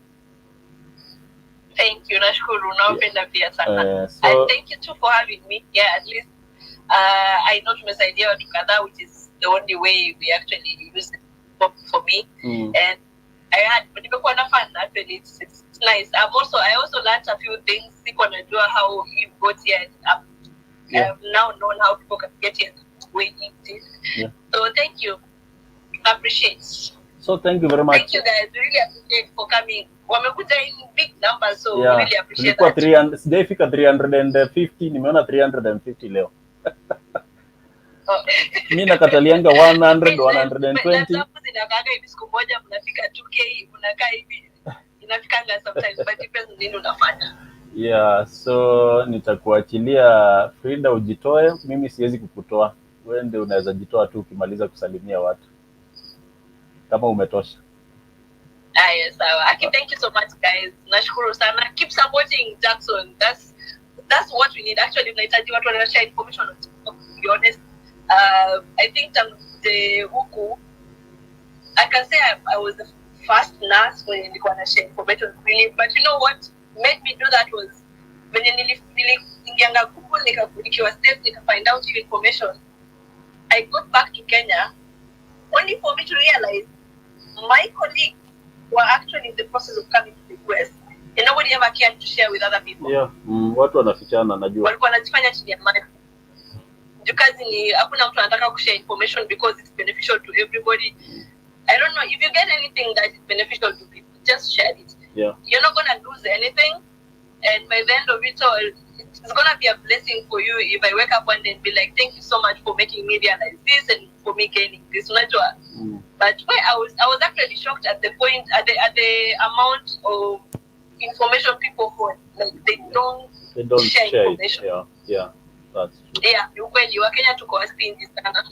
Lakini tutabadilisha hiyo pole tutajaribu. So naona unatufanyia hivi. Hebu nifunze kufanya hiyo. Unafanya.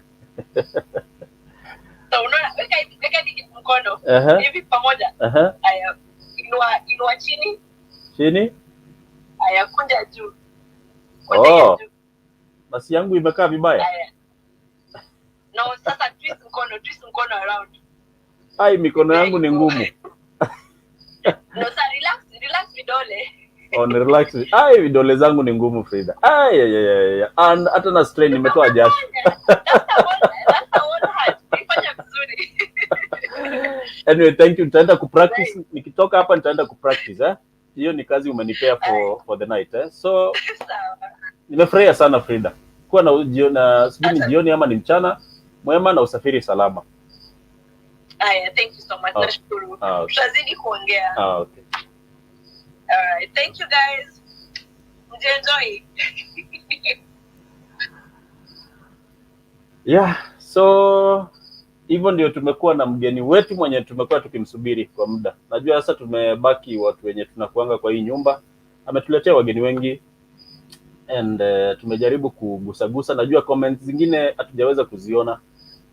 What you can do is make sure that umeenda kwa video zake, umuulize huko pia na uandike comment kwa video zake. So sitaweza sitaweza kuongea na watu saa hii live So kwa sababu tumekaa hapa from 6 na sasa tuko 9:20 and tomorrow pia we have other commitments. Nataka tuachilie watu wakupumzika kama uko kazini uendelee na kazi. Nashukuru sana. Kama umekosa something unaweza enda kwa YouTube link yangu ni Jackson Muindi. Kama hujui kuenda direct unaweza tap kwa bio yangu itakupeleka nimelink So utaweza connect through that too. Uangalie hizo videos ziko hapo zenye tumekuwa tukiinterview watu. Leo tumeinterview Cielo. Yes, Cielo, thank you very much. I cannot thank you enough. Anytime we get time I will be looking for her. Tunakuja hapa tunaongelea mambo za venye watu wanaongea Kiswahili wanaweza saidika. Watu wenye tutakuwa tunachanganya Kiswahili na Kizungu. So thank you guys. Thank you for the gifters. Naona akina Eve, thank you very much. Najua you always come live. Nimeshukuru sana ukiwa na Pauline, nimeshukuru sana. Kama hujafollow watu, just know that you are missing a lot. Kama hujafollow Cielo, kama hujafollow Eve, kama hujafollow Pauline, jua that you are missing a lot. Because kuna vitu mingi sana you can gain from those people. Na watu wako wengi hapa wenye wako na content. So guys, thank you very much. Tutaonana kesho 6 in the evening. Nitakuwa hapa tena tuongeleshana. So thank you guys na mkuwe na jioni njema.